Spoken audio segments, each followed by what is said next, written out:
Start.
हो गया start.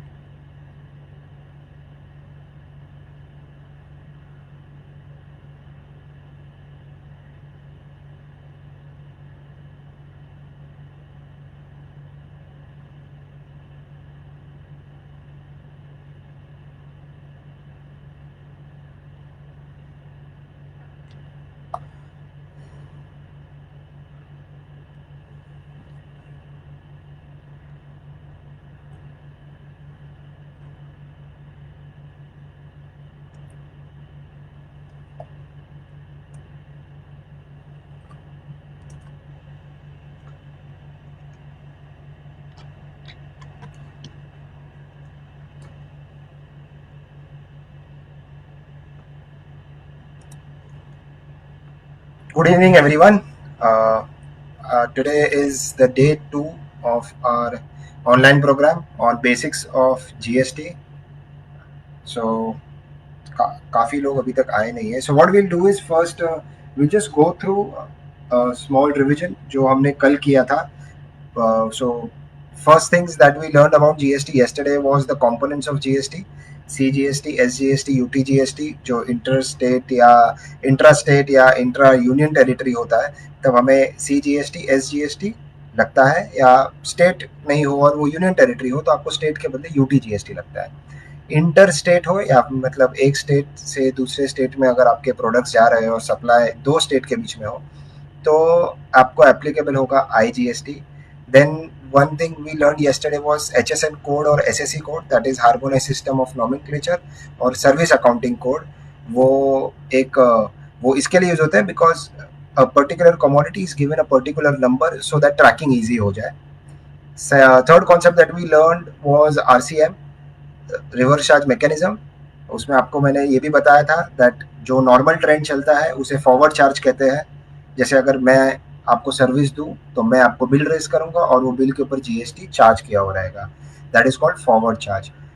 On the contrary reverse charge का मतलब मैं आपको बिल रेज करूंगा, I will not collect GST from you, you will pay GST directly to the government. That was called reverse charge.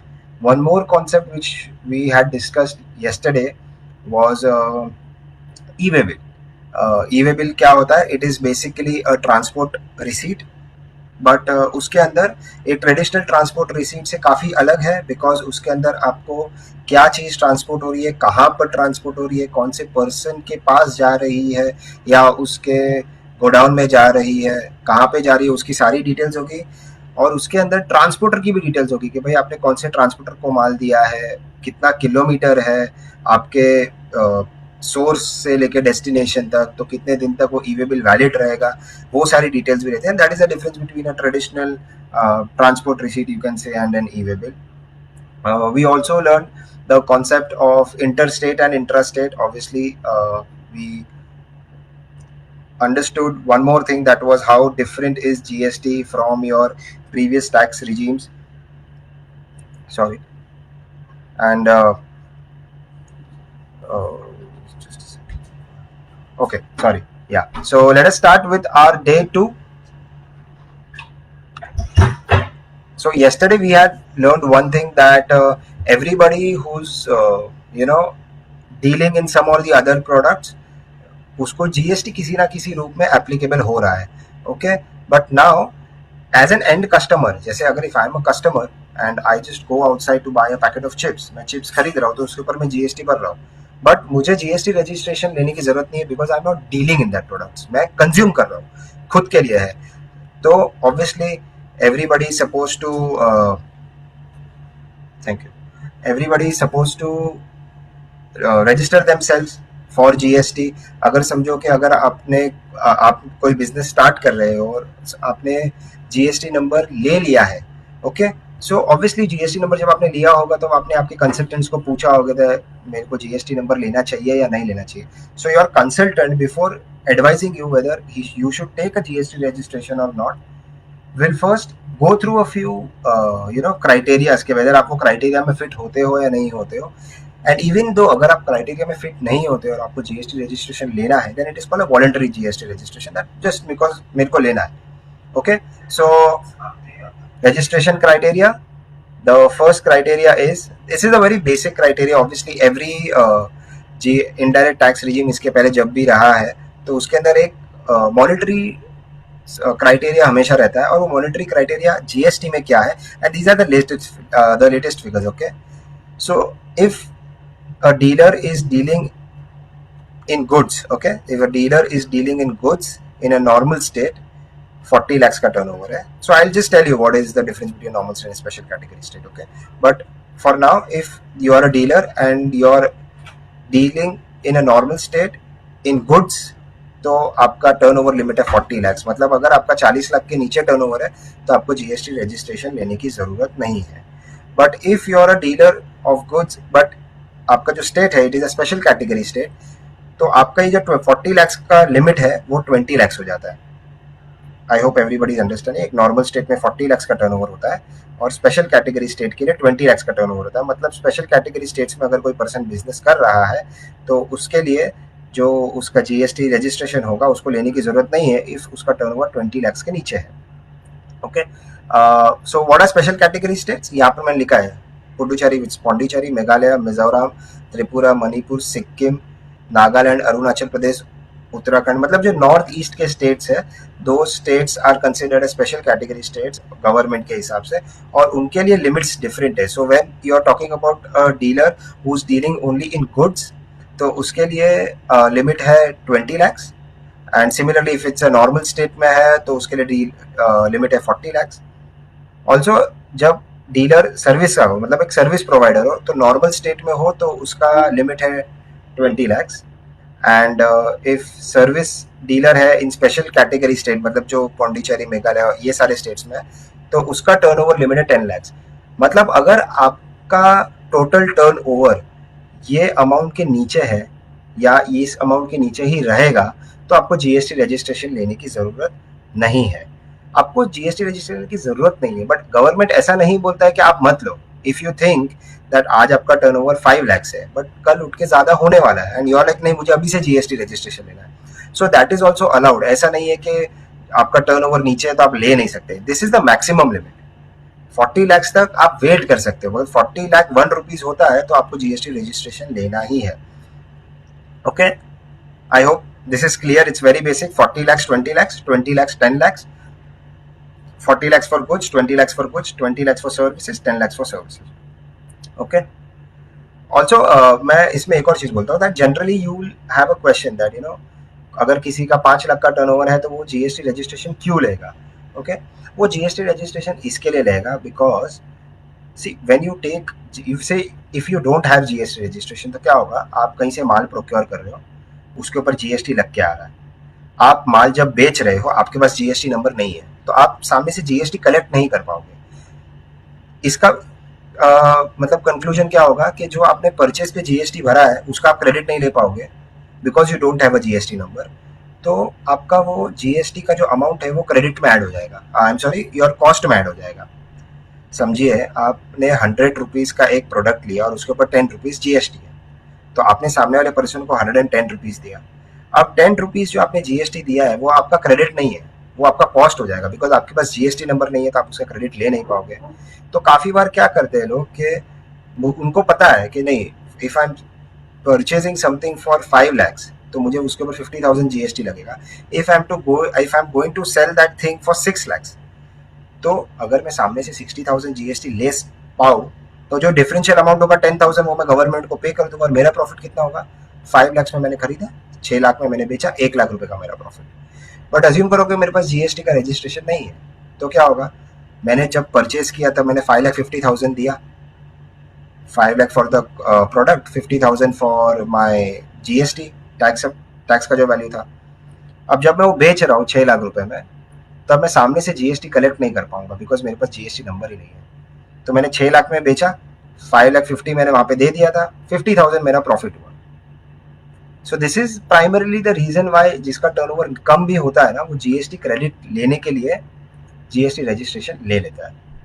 Okay, so the first criteria was the turnover criteria, जो turnover of supplier है। Second is person registered under earlier indirect tax regime, मतलब GST आने के पहले अगर आप कोई भी इनडायरेक्ट टैक्स रिजीम में ऑलरेडी रजिस्टर्ड थे, तो गवर्नमेंट वो टाइम पे उन्होंने कहा था that if you just file one form, या एक रजिस्ट्रेशन फॉर्म होता था, you automatically would convert your self from VAT to GST या service tax to GST, whatever. मतलब अगर आप पहले कोई इनडायरेक्ट टैक्स रिजीम में आपका रजिस्ट्रेशन था तो आपको जीएसटी रजिस्ट्रेशन लेना कंपलसरी था। और बाद में भले आप जीएसटी, बाद में आप समझिए से वैट में वो टाइम पे रजिस्ट्रेशन का लिमिट था 5 लाख रुपया, तो आपका वो टाइम पे लिमिट से टर्नओवर 10 लाख रुपया हो गया था, सो आपने रजिस्ट्रेशन ले लिया वैट का। But in GST the limit went to say right now it is 40 lakhs, तो आपको पता है कि आपका कभी लाइफ में 40 lakhs टर्नओवर होने ही नहीं वाला है। तो एक बार आपको जीएसटी रजिस्ट्रेशन लेना पड़ता है बिकॉज आपके पास वैट था, बाद में आपको जीएसटी रजिस्ट्रेशन कैंसिल कर सकते हो, गिविंग द रीजन दैट मेरा कभी टर्नओवर 40 lakhs जाने ही नहीं वाला है। Back then it was lesser, it was 20 lakhs, तो आप उनको बोलेंगे कि भाई मेरा कभी टर्नओवर उतना जाने ही नहीं वाला है, तो मुझे रजिस्ट्रेशन अभी नहीं चाहिए, तो आप कैंसिल कर सकते हो suo motu. Okay, so third point is in case of transfer of business by a registered person, amalgamation and demerger। अब क्या होता है कि काफी टाइम से आई am a registered person, Neeraj Jain, मेरा एक प्रोडक्ट कंप्यूटर में लेके बेचता हूँ और मेरा जीएसटी का रजिस्ट्रेशन है, I am a registered person. Now जो मेरा बिजनेस है, एक कोई पर्सन टेक ओवर कर लेता है, देयर इज अ पर्सन से XYZ, उनको मेरा बिजनेस टेक ओवर करना है, पर उनके पास रजिस्ट्रेशन नहीं है, he is not, that person is not registered under GST regime. तो अगर उसको मेरा बिजनेस टेक ओवर करना है, ट्रांसफर, अमेलगमेशन, डीमर्जर, ऐसा कुछ भी होता है, तो उसके अंदर जीएसटी रजिस्ट्रेशन लेना जरूरी है। अदरवाइज व्हाट विल हैपन, मैं जीएसटी में रजिस्टर्ड हूँ, अगर मेरा जीएसटी का क्रेडिट जितना भी पड़ा है, जो मेरे स्टॉक के ऊपर जीएसटी का क्रेडिट पड़ा है, वो सब अगर वो सामने वाले पर्सन को ट्रांसफर जब मैं करूंगा, तो ऑब्वियसली स्टॉक ट्रांसफर होगा, तो मेरा जीएसटी क्रेडिट भी ट्रांसफर होगा। तो अगर उसके पास जीएसटी नंबर नहीं रहेगा तो वो जीएसटी क्रेडिट लेगा कैसे? How will he claim the GST credit? So that is why transfer जब होता है बिजनेस, जब जीएसटी रजिस्ट्रेशन लेना कंपलसरी है। अमेलगमेशन कब होता है? जब दो कंपनीज मिलकर एक कंपनी हो जाती है, in that situation also GST registration चाहिए। And in case of demerger also, मतलब एक कंपनी जब दो कंपनी में स्प्लिट हो जाती है, एंड से the head company, the main company का जीएसटी रजिस्ट्रेशन था, जब उसका डीमर्जर हो रहा है, तो दोनों भी कंपनी को जीएसटी रजिस्ट्रेशन लेना कंपलसरी है। मतलब जो रिजल्टिंग कंपनी है उसको जीएसटी रजिस्ट्रेशन लेना कंपलसरी है। Point number 4, person engage in interstate supply of goods. Yesterday we had discuss interstate supply, मतलब एक स्टेट से दूसरे स्टेट में जा रहा है। तो जब आप इंटरस्टेट सप्लाई ऑफ गुड्स कर रहे हो ना, तो आपको जीएसटी रजिस्ट्रेशन लेना कंपलसरी है। सी, फर्स्ट क्या बोला मैंने कि आपका 40 लाख रुपए तक का टर्नओवर होगा तो आपको जीएसटी रजिस्ट्रेशन लेना जरूरी नहीं है। बट अगर समझो आप मुंबई से गुजरात माल भेज रहे हो और आपका टोटल टर्नओवर पूरे साल का 5 लाख रुपया है, say assuming only 5 lakhs, but still you will have to compulsorily take GST registration because interstate supply है। इसका सिंपल मतलब क्या हुआ दैट ये जो मैंने 40 लैक्स आपको बोला है वो इंट्रा स्टेट हो गया, मतलब आप स्टेट के स्टेट में समझो, महाराष्ट्र में अगर आपका बिजनेस है और महाराष्ट्र में ही आप लेके माल बेच रहे हो तो ही आपको ये 40 लैक्स का लिमिट एप्लीकेबल है। अगर आप इंटर स्टेट माल बेच रहे हो, प्रोडक्ट्स कहीं से लेके कहीं से बेच रहे हो, तो आपका कोई भी टर्नओवर हो, कोई भी अमाउंट का टर्नओवर हो, द बेसिक एग्जेम्पशन लिमिट जो है ये 40 लैक्स का वो आपके लिए एप्लीकेबल नहीं होगा। और आप अगर मुंबई से गुजरात माल भेज रहे हो और 1 लाख रुपए का भी माल है तो आपको जीएसटी रजिस्ट्रेशन लेना कंपलसरी है। Okay, so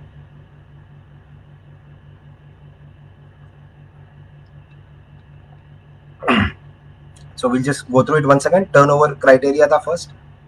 turnover criteria was what, अगर आपका सेल्स एक पर्टिकुलर टर्नओवर के ऊपर जाता है तो ही आपको जीएसटी रजिस्ट्रेशन लेना है, otherwise it is not necessary. But अगर किसी को चाहिए तो वॉलंटरीली, अगर उनका टर्नओवर 40 लाख के या बेसिक एग्जेम्पशन के नीचे भी है तो भी वो ले सकते हैं, उनको जीएसटी नंबर गवर्नमेंट देगी। Special category states, north eastern states generally जो होते हैं वो स्पेशल कैटेगरी स्टेट्स में आते हैं। Point number 2, person registered under earlier tax regime, अगर आपके पास पहले कोई टैक्स रजिस्ट्रेशन नंबर था तो आपको जीएसटी रजिस्ट्रेशन लेना कंपलसरी है। उसके बाद ऑब्वियसली आप इवेंचुअली चाहिए तो जीएसटी रजिस्ट्रेशन कैंसिल करवा सकते हो, बिकॉज आपका अगर आपको लगता है कि आपका टर्नओवर वो बेसिक एग्जेम्पशन लिमिट के ऊपर कभी जाएगा ही नहीं। Okay, third is in case of transfer of business, amalgamation and demerger, अगर ये तीनों में से कोई भी चीज होती है तो जो रिजल्टिंग कंपनी होती है या फिर जिसके पास इवेंचुअली बिजनेस जाता है उनके पास जीएसटी रजिस्ट्रेशन होना कंपलसरी है।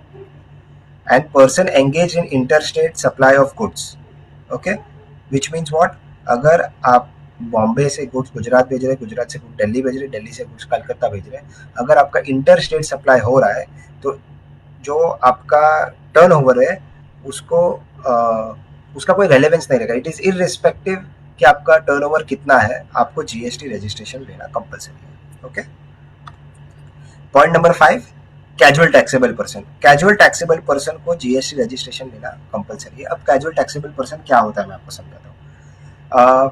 से फॉर एग्जांपल एक ज्वेलर है महाराष्ट्र में, जवेरी बाजार में एक ज्वेलर है जिन्होंने दिल्ली में एग्जीबिशन में अपना एक स्टॉल लिया and there they are doing exhibition cum sale. Okay, so it is not only an exhibition but जो एग्जीबिशन पे जो प्रोडक्ट्स है वहां पर they are also selling the products there. तो अब क्या होता है दैट जस्ट समझो साल में एक बार होता है ये, तो साल में एक बार अगर 3 दिन का एग्जीबिशन है और अगर माल वहां पर बिक रहा है दिल्ली में, तो जो पर्सन है जो बॉम्बे रजिस्टर्ड जो कंपनी है वो क्या दिल्ली में रजिस्ट्रेशन लेगा? ऑब्वियसली नहीं लेगा। क्यों नहीं लेगा? Because it is a one time event, साल में एक बार होगा या फिर हो सकता है कि लाइफ में एक बार हो, उसको अगली बार से नहीं करना हो, तो क्या वो रजिस्ट्रेशन लेगा दिल्ली में? ऑब्वियसली दिल्ली में रजिस्ट्रेशन नहीं लेगा। मैंने आपको कल समझाया था जीएसटी स्टेट वाइज रजिस्ट्रेशन। आपका अगर समझो कि ऑल ओवर इंडिया में 20 स्टेट्स में अगर आपका बिजनेस है तो आपको 20 स्टेट्स में रजिस्ट्रेशन लेना कंपलसरी है। But in this case it is a one time thing, या फिर आप कह सकते हैं कि मेरे को रेगुलरली वहां पर बिजनेस नहीं करना है, तो that person is a casual taxable person. तो क्या वो दिल्ली में रजिस्ट्रेशन लेगा? इन माई सिचुएशन ऑब्वियसली दिल्ली में ये रजिस्ट्रेशन लेगा but in form of casual taxable person. वो वहाँ पर जब एप्लीकेशन करेगा तब वो गवर्नमेंट को बताएगा दैट मेरा दिल्ली में 3 दिन का एग्जीबिशन है and I am going to do exhibition cum sale and that is why please register me as a casual taxable person.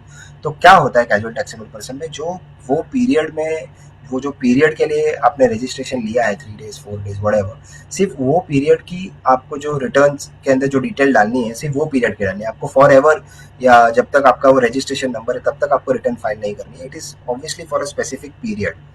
Now इसका एक सोल्यूशन भी है। So what happens a lot of time is कि जब exhibition cum cell होता है, अगर कोई जनरली ज्वेलर या कोई भी हो, अगर वो बाहर एग्जीबिशन लगाता है, वो लोग क्या करते हैं ना, though they sell the products there only, but generally वो जब वापस बॉम्बे आते हैं या जो उनके होम स्टेट रहेंगे वहां जाते हैं, वहां से उनका बिल जनरेट करते हैं। I hope you are getting my point. वो लोग क्या करते हैं, दिल्ली से डायरेक्ट बिल जनरेट करके इनवॉइस नहीं देते, वो लोग इनवॉइस जो रहता है इनवॉइस महाराष्ट्र से ही बिलिंग करते, so that then they charge IGST.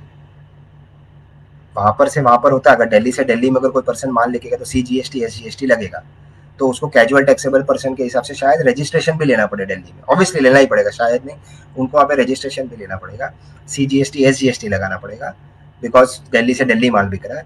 तो ये सब हैसल नहीं करने के लिए लोग जनरली क्या करते हैं, उन लोग माल बॉम्बे से भेजते हैं, वहाँ पे सिर्फ लोग देख लेते हैं एक बार, फिर उन लोग माल बॉम्बे से भेजते हैं, जब वो माल बॉम्बे से भेजते हैं तब IGST लगा के माल भेजते, CGST SGST लगा के माल नहीं भेजते। तो इसमें जनरली क्या इशू होता है ना, वो मैं आपको समझाता हूँ। जब ये एग्जीबिशन दिल्ली में हो रहा है ना, तो जो होटल्स है, अगर समझो कि वो इवेंट मैनेजमेंट कंपनी है, वो आपको CGST SGST लगा रही है, you're in Maharashtra, hotel Delhi में, बराबर है। तो दिल्ली की होटल अगर आपको, दिल्ली से कोई भी पर्सन आपको कोई भी इनवॉइस देता हो तो उसको IGST लगाना चाहिए ऑब्वियसली। पर जो होटल जो आपको सर्विस देती है, जो ये होटल है, होटल के ऊपर आप खाना खाएंगे, वट ट्रैवलिंग वैवलिंग जो भी होती है, उसके ऊपर CGST SGST लगेगा। वाई? बिकॉज आप दिल्ली में हो और होटल भी दिल्ली में है, और जो होटल दिल्ली की होटल है वो आपको सर्विस दे रही है। दिल्ली की होटल तो बॉम्बे नहीं आ रही है, आप दिल्ली जा रहे हो, आप दिल्ली गए, दिल्ली की होटल की लग्जरी आपने इंजॉय की, और आप वापस बॉम्बे आ गए। तो जब दिल्ली वाला आपको GST का इनवॉइस देगा, तब उसके ऊपर CGST SGST लगाया हुआ रहेगा। ओके, तो आप क्या करोगे, आप बॉम्बे आओगे, आप बॉम्बे में जो आपका जो इनवॉइस रहेगा वो आप आपकी फाइल में फाइल कर दोगे। जब आप आपकी फाइल में फाइल करोगे ना, तो आपको CGST SGST में लगाया हुआ दिखेगा, पर आपको उसका क्रेडिट नहीं मिलेगा। आपको उसका रीजन है कि क्रेडिट क्यों नहीं मिलेगा, बिकॉज अगर आपने दिल्ली से प्रोडक्ट खरीदा है तो आपको IGST लगाया हुआ आना चाहिए था, बट CGST SGST लग के आया है, इसके लिए आपको उसका क्रेडिट नहीं मिलेगा। एंड दैट इज वाई बहुत सारे लोग क्या करते हैं, जब कोई बड़ा इवेंट होता है जिसमें GST का जो फिगर है वो बहुत बड़ा होने वाला है, तो उन लोग कैजुअल टैक्सेबल पर्सन के फॉर्म में दिल्ली में रजिस्ट्रेशन ले लेते हैं। इसके अंदर अब और डिटेल में, if anybody wants to know, you know, that they can personally call me, because it will go on and on. इसमें काफ़ी सारी चीज़ें हैं that a person while doing an exhibition cum sale in an other state, जहाँ पर उनको already उनका registration नहीं है, he should take care of a few things. And a couple of things तो मैंने आपको बता ही दिए। जैसे आप होटल में रह रहे हो तो आपको होटल का CGST SGST लग के आएगा, वो आप नहीं ले सकते। आप ट्रैवलिंग अगर वहाँ पे लोकली कर रहे हो तो वो आप ले नहीं सकते। आपने कार हायर की रहेगी तो आप वो नहीं ले सकते, बिकॉज ऑब्वियसली बिजनेस पर्पज के लिए है, बट आप वो कुछ भी नहीं ले पाओगे, बिकॉज CGST SGST लगाया हुआ रहेगा उसके ऊपर, और आपके पास दिल्ली का रजिस्ट्रेशन नहीं है। तो अगर आपको उसका क्रेडिट चाहिए तो आप दिल्ली का रजिस्ट्रेशन लो, अदरवाइज आपको दिल्ली का रजिस्ट्रेशन अगर आपके पास नहीं है ऑब्वियसली, तो आपको क्रेडिट भी नहीं मिल पाएगा। Okay, so that was point number 5। Point number 6, person liable to pay tax under RCM। मैंने आपको कल बताया था व्हाट इज RCM।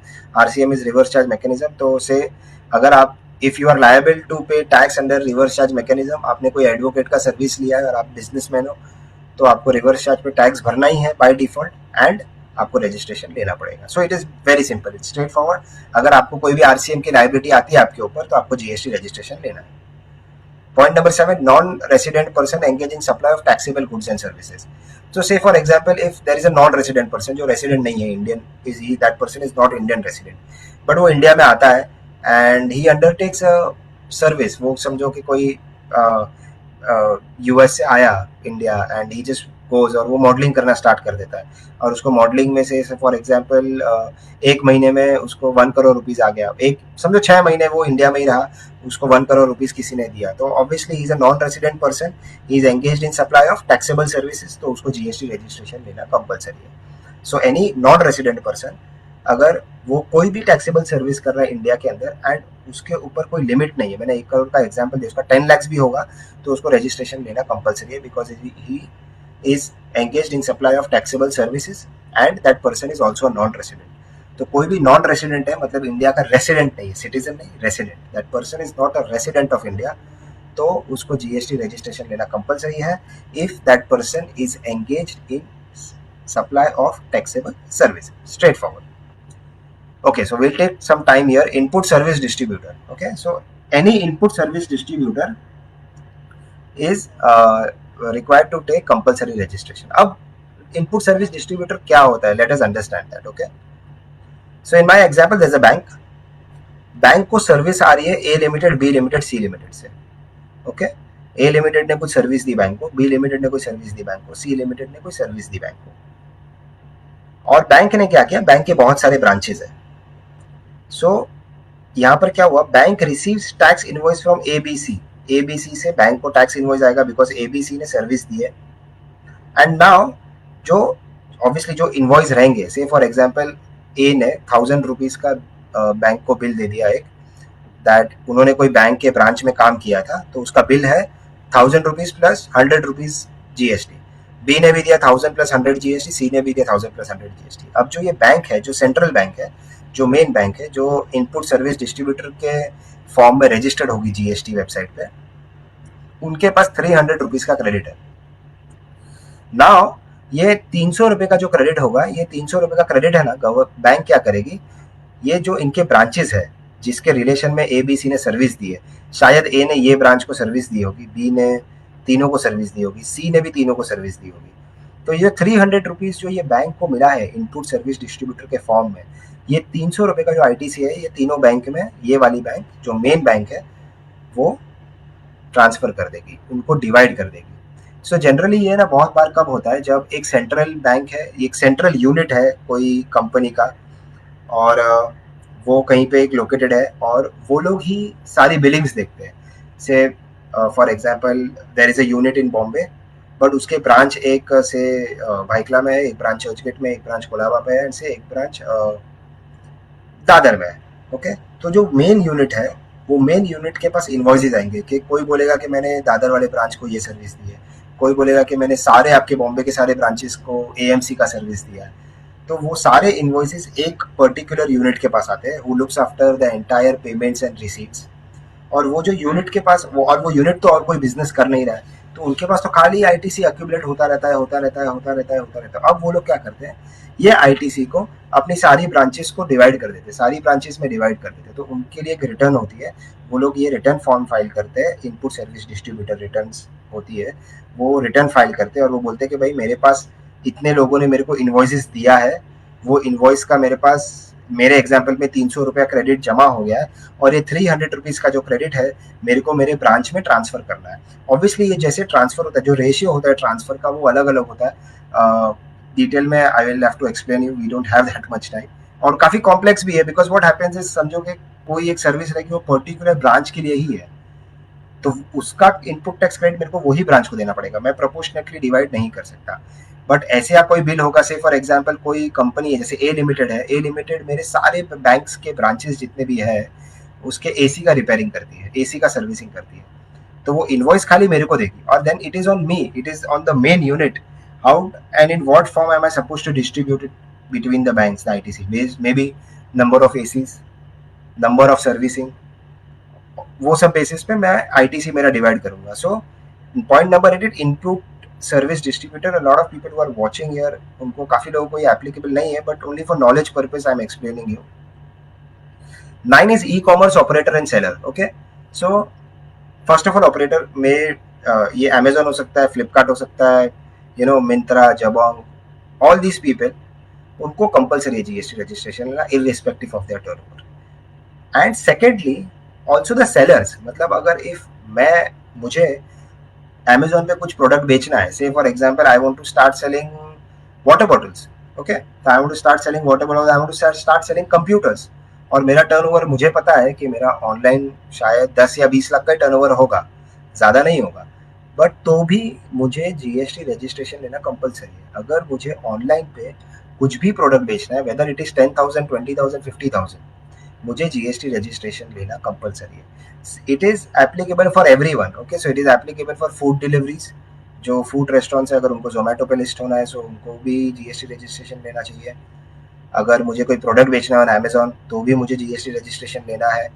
सिमिलरली जो ऑपरेटर है, जो प्लेटफॉर्म है, जो अमेजोन खुद है, चलो आज अमेजोन बहुत बड़ा है, but say tomorrow if I come up with my platform, say there is tomorrow one Neeraj Jain platform जिसके ऊपर कोई भी पर्सन मोबाइल फोन्स बेच सकता है। So even I as a person from day one, जिस दिन मैंने बिजनेस स्टार्ट किया उस दिन से मुझे जीएसटी रजिस्ट्रेशन लेना कंपलसरी है।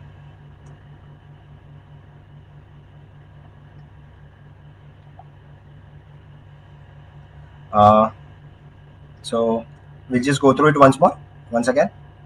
Casual taxable person, casual taxable person मतलब आप कहीं पे एक कोई दूसरे स्टेट में सर्विस दे रहे हो, बट वहां पर आपका परमानेंट एस्टेब्लिशमेंट नहीं है, ना वहां पे आपका ऑफिस है, ना वहां पे आपका कोई ब्रांच है, ना गोडाउन है, वहां पे आप सिर्फ टेम्पररी पर्पस के लिए गए हो, और टेम्पररी पर्पस के लिए आप वहां पे सर्विस दे रहे हो। सो अगर आप वो सर्विस वहां पर ही दे रहे हो, and product, obviously if you're selling that product there only, in our example it was exhibition cum sale of a jewellery. अगर आपका एग्जीबिशन कम सेल हो रहा है ज्वेलरी का दूसरे स्टेट में जहाँ पर आपका शोरूम नहीं है, जहाँ पर आपका गोडाउन नहीं है, जहाँ पे आपका परमानेंट एस्टेब्लिशमेंट नहीं है, तो वहाँ पर आप रजिस्ट्रेशन लोगे as a casual taxable person. Okay. Point number 6 was RCM. जिसको जिसको आरसीएम एप्लीकेबल है उनको जीएसटी रजिस्ट्रेशन लेना है. Non resident person engage in supply of taxable services. So if any non resident person है, समझो कोई क्रिकेटर है, कोई क्रिकेटर आके इंडिया में एडवर्टाइज करके जाता है, so in that case he is a non resident person, he is providing taxable services और उसको जीएसटी रजिस्ट्रेशन लेना जरूरी है. Input service distributor. Input service distributor का का सिचुएशन कब आएगा? when there is one single unit who is taking care of all the other branches, who's controlling all the other branches, और जो खुद कोई बिजनेस नहीं करती है, they only collect the invoice from all the parties and distribute the ITC. सारी ITC अपने पास लेती है, फिर अपने हिसाब से ITC डिस्ट्रीब्यूट करती है. ऑब्वियसली अपने हिसाब से नहीं, there are rules on how to distribute the ITC, but that is basically their job. So input service distributor, so when जब ये लोग जीएसटी रजिस्ट्रेशन लेगी, जब ये यूनिट जीएसटी रजिस्ट्रेशन लेगी, वो वहां पर बाकायदा टिक करेगी that I am N input service distributor. So obviously उनके लिए वैसे रिटर्न्स एक्टिव हो जाएगी, जो उनको रिटर्न्स फाइल करनी पड़ती है टू डिस्ट्रीब्यूट द आईटीसी, वो रिटर्न्स एक्टिव हो जाती है. 9 is e commerce operator and seller. It's very basic. I guess operator है तो भी उनको रजिस्ट्रेशन लेना है जस्ट लाइक अमेजॉन, और अगर सेलर है just like any other person, you and मी, अगर हमको अमेजॉन पे कुछ भी सेल करना है तो you and me will also have to take registration irrespective of the turnover. Okay. Okay. So our registration criteria ends here. So only in the first point if you see there is a turnover criteria. उसको छोड़ के नीचे की जितनी भी आप नीचे का जितना भी आप पॉइंट्स पढ़ोगे and you've come across, so you must have realized that turnover criteria तो है ही है, but other than that even if you are falling under any of these categories, जो नीचे मैंने 9 पॉइंट्स आपको दिखा है, even in any of these categories अगर आप फॉल हो रहे हो तो आपको रजिस्ट्रेशन लेना कंपल्सरी है. You will have to take the registration. Okay. So exemptions from compulsory registration. So I hope it's visible. It is exemption from compulsory GST registration on interstate supply. So मैंने आपको just अब बताया था यहाँ पर that in point number 4 that person who is engaged in interstate supply, अगर मुंबई से गुजरात माल जा रहा है तो उसको जीएसटी रजिस्ट्रेशन लेना कंपलसरी है, इवन दो उसका टर्नओवर 40 लाख से या 20 लाख के नीचे है. But there is an exemption. एक एग्जेम्पशन दिया है गवर्नमेंट ने 2-3 पॉइंट्स पे कि अगर उनका इंटरस्टेट सप्लाई हो रहा है तो चलेगा, आप रजिस्ट्रेशन नहीं लोगे तो भी चलेगा. And what are those exemptions? Exemption 1 is supply of handicrafts. अगर आप हैंडीक्राफ्ट सप्लाई कर रहे हो से फ्रॉम मुंबई टू गुजरात और आपका टर्नओवर 40 लाख के नीचे है तो आपको रजिस्ट्रेशन लेने की जरूरत नहीं है. Okay. So you need not take registration. This is basically to boost the handicraft का जो सर्कल है, जो इंडस्ट्री है, उसको बूस्ट करने के लिए गवर्नमेंट ने ये एग्जेम्पशन दिया है. What happens is, you know, many a times small traders from Rajasthan are selling handicrafts to Mumbai, to Delhi, Kolkata बना के. So क्या होता है, they are small people, उन लोग शायद उनका टर्नओवर 10 lakhs भी नहीं होता होगा, तो उनके लिए this is an exemption. Okay, there is an exemption of supply of handicrafts. Supply of service. So अगर आप सर्विस दे रहे हो, कोई भी टाइप की सर्विस है, I am a chartered accountant और मैं दिल्ली बेस्ड कोई फर्म की अकाउंटिंग करता हूँ या ऑडिटिंग करता हूँ, सॉरी, अगर मैं वहाँ पे उनकी ऑडिटिंग कर रहा हूँ, उनका डेटा आ गया, if I am signing the balance sheet here and I am sending them the balance sheet, तो मैं एक सर्विस दे रहा हूँ एंड सर्विस दिल्ली की पार्टी को दे रहा हूँ. But in case of service also, अगर आपका टर्नओवर 40 लाख के नीचे है तो आपको जीएसटी रजिस्ट्रेशन लेने की जरूरत नहीं है. दो इंटरस्टेट है, मैं सप्लाई इंटरस्टेट हो रही है मेरी. Similar in case of handicraft also, माल राजस्थान से बॉम्बे आ रहा है, सर्विस के केस में I am giving service to a company who is registered in Delhi, but मैं उसको ये नहीं दूंगा. क्या नहीं दूंगा? मैं जीएसटी रजिस्ट्रेशन नहीं लूंगा sir. And point number 3 is job work. Job, so I'll just read it out once. A job worker with turnover less than the exemption limit, मतलब 40 lakhs के नीचे, is exempt from registration even if he makes interstate supplies to registered person. Self explanatory. अगर मैं एक job worker हूँ और मैं interstate supply दे रहा हूँ तो मुझे रजिस्ट्रेशन लेने की जरूरत नहीं है अगर मेरा टर्नओवर 40 लाख के नीचे है. But but this exemption is not available to jewellery, goldsmiths and silversmiths. मतलब अगर गोल्ड स्मिथ, सिल्वर स्मिथ और ऐसा कोई अदर आर्टिकल्स मैन्युफैक्चर हो रहा है जॉब वर्क बेसिस पे, because everybody who's into jewellery business and is watching the video, you guys know कि जॉब वर्क होता है। The gold goes to a person who does the job work, वो gold का jewellery बन के आता है। सो इन दैट केस अगर जॉब वर्क गोल्ड, सिल्वर और ज्वेलरी से रिलेटेड है, अदर प्रेशियस मेटल से रिलेटेड है, तो उसके ऊपर ये एग्जेम्पशन एप्लीकेबल नहीं होगा। मतलब अगर जॉब वर्क हो रहा है तो जीएसटी रजिस्ट्रेशन लेने की जरूरत नहीं है, 40 लाख के नीचे आपका टर्नओवर है तो। बट इवन दो आपका टर्नओवर 40 लाख के नीचे है, आप जॉब वर्क भी करवा रहे हो, बट आप डील किस में कर रहे हो? आप डील ज्वेलरी में कर रहे हो, आप डील गोल्ड में कर रहे हो, आप डील सिल्वर में कर रहे हो, तो इवन दो आपका टर्नओवर 40 लाख के नीचे है, आपको जीएसटी रजिस्ट्रेशन लेना पड़ेगा। ये एग्जेम्पशंस आपके लिए नहीं है। Okay, so I guess go to the next slide. Neither goods nor services. Okay, so title is neither goods nor services. GST is goods and services tax. मतलब बेसिकली ये tax किसके ऊपर लगेगा? कोई प्रोडक्ट जो गुड्स है या फिर कोई सर्विस, ये दोनों के ऊपर ही लग सकता है। सो गवर्नमेंट ने क्या किया है, they have listed down a few situations, और वो situation this is that is neither good nor services. Okay, तो उसके ऊपर मतलब बेसिकली जीएसटी नहीं लगेगा। Example number one, the point number one is service by an employee to the employer. So say for example मेरे office में 15 लोग काम करते हैं एंड मैं उनको सैलरी दे रहा हूँ, तो there is an employee employer relationship. I am the employer, मैंने उनको हमारे ऑफिस में सैलरी बेस पे काम करने के लिए रखा है। They do their work, after the end of the month I pay them the salary. तो वो जो मैं सैलरी उनको दे रहा हूँ उसके ऊपर जीएसटी नहीं लगेगा। नाउ यू रियलाइज, बहुत बार अगर आप इसमें डिबेट करोगे तो आप क्या बोलोगे, सर नीरज भाई उसने तो तुमको सर्विस दी है, बरोबर है, yes that person gave me the service, और आप उसको सर्विस के अगेंस्ट पैसा दे रहे हो, तो why is GST not applicable on that? Because that is specifically government ने बोला that this transaction, this transaction or relationship between me and that person who's providing me the service is an employee employer relationship, और that is neither goods, इसको आप goods नहीं बोल सकते और इसको आप सर्विस भी नहीं बोल सकते। This is neither good nor service. Services by any court tribunal established under law for time being in force. Okay, these these rules are similar to the service tax rules. If anybody knows, अगर court और tribunal अगर आपको कोई service देता है, कोई judgement पास करता है, तो that is neither goods not services, तो obviously there is no GST applicable on that. Functions performed by a member of parliament, member of state legislature, member of panchayat, member of municipalities and member of other local authorities, which means that any service, obviously this is not a service, any function which is performed by member of the parliament, say member of the parliament performs various functions. They come, they say that have a debate, they come up with various policies and all those things. So for that obviously they have a monthly salary which is being paid to them. So no, that is not, there is no employer-employee relationship. You cannot say that the president or the PM of India is the employee of the government, the country itself. No, there is no employer-employee relationship, but it is specifically said that any function which is performed by these people, the member of the parliament, member of state legislature, member of the panchayats, और वो functions provide करने के लिए जो वो functions दे रहे हैं, उन्होंने परफॉर्म किए हैं, उनके लिए उनको सामने जो whatever compensation they get for that, उसके ऊपर जीएसटी नहीं लगेगा। Sale of land and building, sale of land and building पे जीएसटी नहीं लगता है। So if you might be thinking that when you buy a flat from the builder तो आपको जीएसटी लगता है, ऑब्वियसली कंप्लीशन सर्टिफिकेट आने के बाद नहीं लगता है, बट अगर आप बिल्डर से अंडर कंस्ट्रक्शन प्रॉपर्टी लेते हो जिसका कंप्लीशन सर्टिफिकेट नहीं आया तो आपको जीएसटी लगता है।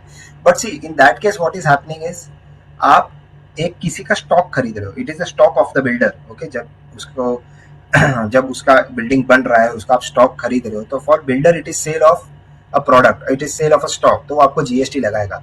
But say if I am staying in this house और ये अगर घर मैं किसी थर्ड पार्टी को बेच देता हूँ, say my neighbour, I sell this flat to my neighbour और I buy my neighbour's flat, तो उसके ऊपर जीएसटी नहीं लगता है। Similarly if I have a land and if I sell my land to someone और I buy the land from someone, तो उसके ऊपर भी जीएसटी नहीं लगता है। So that because that is neither goods nor services.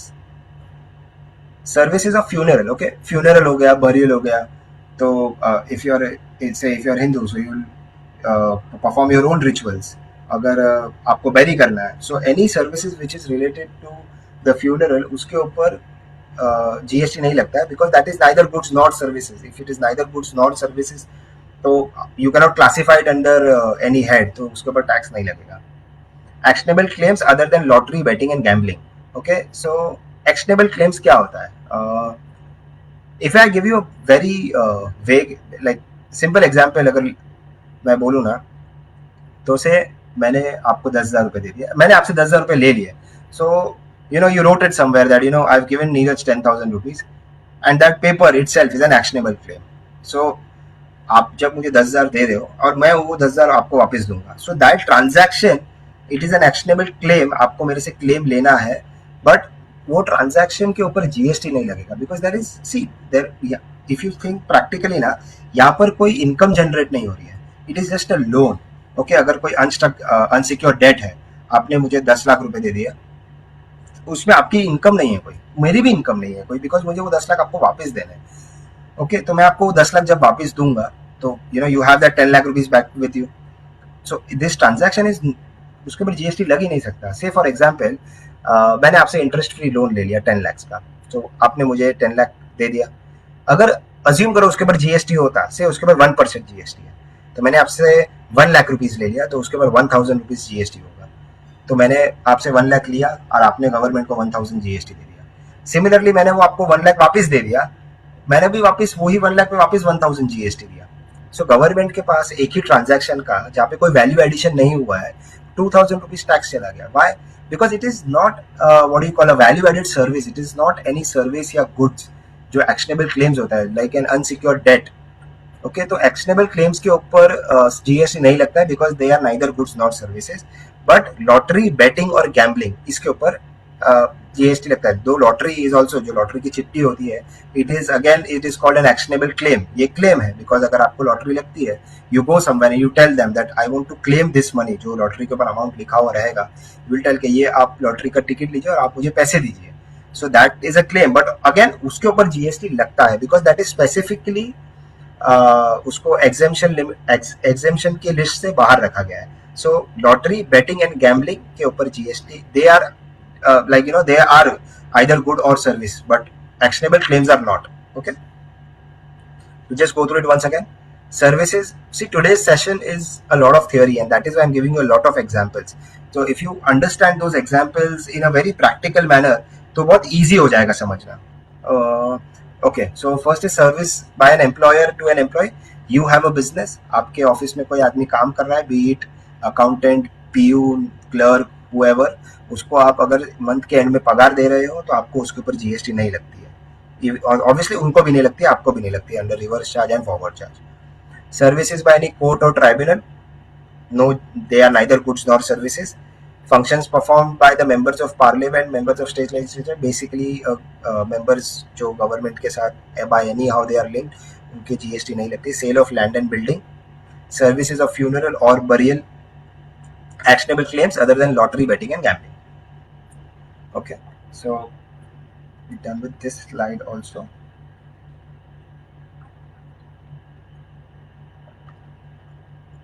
Okay, so this is composition scheme.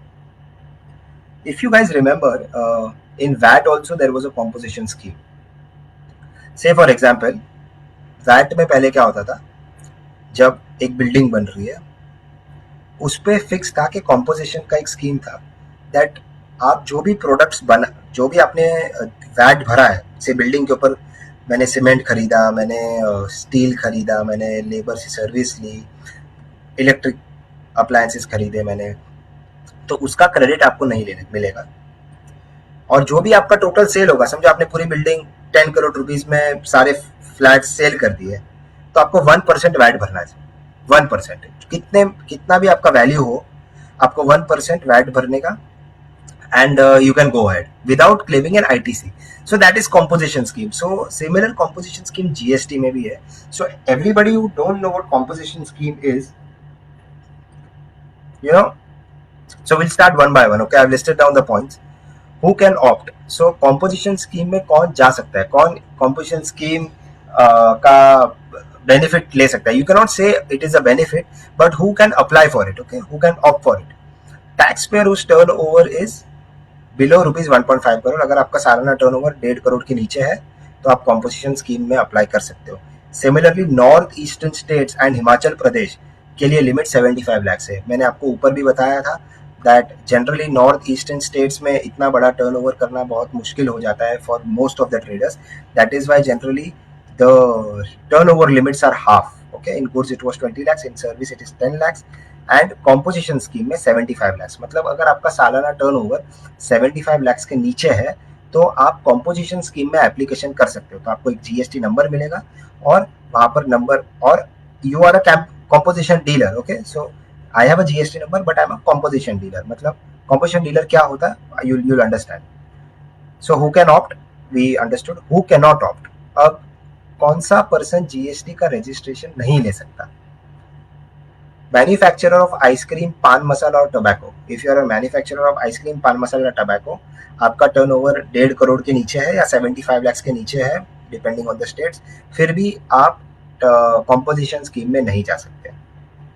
A person making inter state supply. Again, अगर आप इंटर स्टेट सप्लाई कर रहे हो, महाराष्ट्र से कई दूसरे स्टेट्स में माल भेज रहे हो, तो आप कॉम्पोजिशन स्कीम के लिए अप्लाई नहीं कर सकते. अ कैजुअल टैक्सेबल पर्सन और अ non resident taxable person. Casual taxable person मैंने आपको ऊपर समझाया था. अगर आप कभी भी कैजुअल टैक्सेबल पर्सन के फॉर्म में कहीं पे जीएसटी रजिस्ट्रेशन लेते हो, जैसे मेरे एग्जांपल में वो ज्वेलर ने अगर दिल्ली में रजिस्ट्रेशन लिया होता कैजुअल टैक्सेबल पर्सन के फॉर्म में, तो वो कैजुअल टैक्सेबल पर्सन के फॉर्म में आप रजिस्ट्रेशन ले सकता है, but as a regular dealer, not as a composition scheme. नहीं, वहां पे उसका बेनिफिट वो नहीं ले सकता है. Similarly business which supply goods through E commerce operator. मतलब अगर कोई ई कॉमर्स सेलर है, जैसे मेरे को अगर मोबाइल बेचना है ई कॉमर्स पे, तो मुझे जो नॉर्मल टैक्स रेट्स है वो ही फॉलो करने पड़ेंगे. मैं कॉम्पोजिशन स्कीम में नहीं जा सकता. अब वो स्कीम क्या है? Okay, so I explain you the conditions later. What is the scheme? So the scheme is any manufacturer और ट्रेडर ऑफ गुड्स. अगर आप कोई मैन्युफैक्चरर ऑफ गुड्स है, ट्रेडर ऑफ गुड्स है, other than these goods, if you do not fall under this category, point number 2 के अंदर ये जो कैटेगरी है, if you do not fall here, say you are into a manufacturing of a face wash. Okay, it's neither ice cream nor pan masala nor a tobacco. Inter state नहीं कर रहे हो आप, बॉम्बे में ही बेच रहे हो, महाराष्ट्र का माल महाराष्ट्र में ही बेच रहे हो, आप ई कॉमर्स में नहीं बेच रहे हो. ओके, और आप एक फेस वॉश बना रहे हो, so you have an option of paying only 1% GST. अगर आपका टर्नओवर, आप महाराष्ट्र में हो, आपका टर्नओवर 1.5 करोड़ के नीचे है, तो आप 1% जीएसटी भर सकते हो. दो फेस वॉश के ऊपर 18% जीएसटी लगता है, बट आप 1% जीएसटी या 12% जीएसटी लगता है, बट आपको उतना जीएसटी भरने की जरूरत नहीं है. आप 1% जीएसटी भर सकते हो. Similarly restaurants not serving alcohol. आपने काफी सारे रेस्टोरेंट्स देखे होंगे, basic normal restaurant which is not serving alcohol, और those people charge you 5% GST. So again that, उसमें 2.5% सीजीएसटी है, 2.5% एसजीएसटी है, 5% ही है. You will have a question कि यहाँ पर आईजीएसटी क्यों नहीं है? बिकॉज मैंने आपको पहले ही बता दिया है कि इंटर स्टेट सप्लाई अगर आप कर रहे हो तो आपको कॉम्पोजिशन स्कीम लेना अलाउड ही नहीं है. मतलब आप आपके स्टेट के अंदर ही माल बेचोगे, और स्टेट के अंदर ही माल बेच रहे हो तो सीजीएसटी एसजीएसटी ही लगेगा, आईजीएसटी लगेगा नहीं. सो मैन्युफैक्चरर ट्रेडर है तो 1%, आधा आधा. Restaurant not serving alcohol 5%, half is CGST, half is SGST, and a service provider. For a service provider, it is 6%. Okay, 3% CGST, 3% SGST. Say you are a professional architect. Okay, और आपको GST registration आपने लिया है, आपका turnover अगर 1.5 CR के नीचे है, तो आप ठीक है, you can go ahead and pay 6% GST rather than 18%, जो सर्विस के ऊपर 18% लगता है. So now it looks good, right? It looks good कि अगर समझो कि आप जो गुड्स मैन्युफैक्चर कर रहे हो उसके ऊपर 18% जीएसटी लगता है, तो गवर्नमेंट तो आपसे 1% ही ले रहा है. So you should opt for it, you should opt for it. अगर आपको लगता है कि 1.5 करोड़ के नीचे है, काफी लोग बोलते हैं कि मेरा 3 करोड़ टर्नओवर है, तो मैं 2 फर्म बना देता हूँ, 2 अलग अलग फर्म बना देता हूँ, 2 अलग अलग लोगों के नाम पे, तो मुझे 1% टैक्स भरना आएगा. Again you know, if you are opening a restaurant, you think that अरे वाओ, बिकॉज केटरिंग के ऊपर अगर 18% जीएसटी लग रहा है, रेस्टोरेंट्स के ऊपर 5% लग रहा है. सो what is the problem? Why are a lot of people not going under composition scheme? अभी composition scheme की है ना, अपनी खुद की एक limitations है. This benefit which is given to you by the government comes with a cost. And what is the cost? The cost is no input tax credit. This is the major cost. से आप अगर एक face wash बना रहे हो जिसके ऊपर 10% GST लगता है, से फॉर एग्जांपल हाइपोथेटिकली, वो उसके लिए जो आप बाहर से प्लास्टिक खरीदोगे, जो आप मशीनरी खरीदोगे, जो उसके अंदर आपको क्रीम डालना है वो क्रीम खरीदोगे, other chemicals which you purchase, जो वो सब प्रोडक्ट्स के ऊपर जो जीएसटी लगेगी उसका आप क्रेडिट नहीं ले सकते। That will be that those GST will form a part of your cost, वो आपके कॉस्ट में ऐड हो जाएगा। से फॉर एग्जाम्पल, आपने जो फेस वॉश बनाने की जो सारी आइटम्स होती है, जो प्रोडक्ट्स उसके अंदर लगते हैं, जो रॉ मटेरियल्स लगते हैं, वो आपने खरीदे से फॉर 80 रुपीज, उसके ऊपर 10 रुपीज जीएसटी लग गया, तो आपका टोटल कॉस्ट कितना हो गया? आपका टोटल कॉस्ट हो गया 90। जनरल बिजनेस में हम क्या करते हैं, वी जो 80 रुपीज होता है वो हमारा कॉस्ट होता है, 10 रुपीज का हम जीएसटी का क्रेडिट ले लेते हैं। एंड से फॉर एग्जाम्पल आपने 80 रुपीज के ऊपर 10% इज 8 रुपीज, सो 8 रुपीज का क्रेडिट ले लेते हो, 88 रुपीज आप देते हो, 80 rupees is the cost, 8 rupees is your GST credit. और अगर आप समझो उसको 100 रुपए में बेच रहे हो, तो आप क्या करते हो, 100 रुपया प्लस 10 रुपया जीएसटी ले लेते हो, तो that 10 rupees which you have collected from someone, आप क्या करते हो, भाई तू मुझे 10 रुपया दे, मैं गवर्नमेंट को दे दूंगा। आप गवर्नमेंट को कितना देते हो? 2 रुपया देते हो, बिकॉज आपने 8 रुपया तो पहले से दे दिया है। आप गवर्नमेंट को बोलोगे सर मैंने 10 रुपया लिया इनसे, 8 रुपया मैंने पहले दे दिया है, तो मैं आपको 2 ही रुपया दूंगा। This is the normal transaction. अभी कॉम्पोजिशन स्कीम में क्या होता है, इन composition scheme first of all जो आपने 8 रुपीज दिया है परचेज के टाइम पे, जो जिसको हम इनपुट टैक्स क्रेडिट बोलते हैं, ITC, this we had studied yesterday, उसका क्रेडिट नहीं मिलेगा। तो आपका टोटल कॉस्ट कितना हो गया? पहले कॉस्ट हो रहा था 80 रुपया, अब कॉस्ट हो रहा है 88। सेकेंड चीज है कि जो, चलो ये तो हो गया, अब जो 100 रुपीज में आप पहले प्रोडक्ट बेच रहे थे और 10 रुपीज आप अलग से जीएसटी दे रहे थे, अब वैसा नहीं कर सकते। You can not charge GST, आप सामने वाले से जीएसटी नहीं ले सकते। What you will have to do, आपको सिर्फ 100 रुपए में ही देना होगा। आपको जीएसटी आपके पॉकेट से पे करना है 1%। आप 1 रुपया जीएसटी आपके पॉकेट से भरोगे, 100 रुपए के ऊपर 1% इज 1 रुपीज, और आपको देना है। तो now again you will have a question के तो फिर इसके अंदर क्यों जाना है? You will have to always do a calculation that whether composition scheme is beneficial for you और नॉट। मेरे एग्जाम्पल में मेरे को कॉम्पोजिशन स्कीम बेनिफिशियल है, बिकॉज विदाउट कॉम्पोजिशन स्कीम में मैं सामने वाले से ले रहा हूँ 110 रुपए, तो मेरा प्रोडक्ट का कॉस्ट ऑलरेडी ज्यादा 110 रुपए हो गया, और मैं सामने दे कितना रहा हूँ 88, तो मैं 2 रुपया जीएसटी दे रहा था, उसके सामने अब मुझे कितना भरना है? 1% ऑफ 100 रुपीज, मेरे को सिर्फ 1 ही रुपया जीएसटी भरने को आ रहा है। बट जीएसटी में तो मेरे को बेनिफिट मिल रहा है। बट इन प्रीवियस सिचुएशन मेरा क्या हो रहा था, मैंने 80 रुपए में माल लिया था, टैक्स को छोड़ दो, मैंने 80 रुपए में माल लिया था, मैंने 100 रुपए में माल बेचा था, मेरा प्रॉफिट कितना था? 20 रुपीज।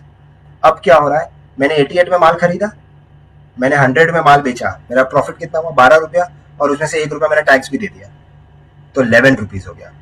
ओके, तो इसमें मेरे को बेनिफिट नहीं हो रहा है। बट अगेन अगर समझो कि आपने आपका जो प्रोडक्ट है 110 में ही बेचा बाद में भी, see because whenever you buy say a packet of chips, आपने 20 रुपए में कोई पैकेट ऑफ चिप्स बाय कर लिया, उसके ऊपर आपको टैक्स का ब्रेकअप कभी नहीं मिलता है।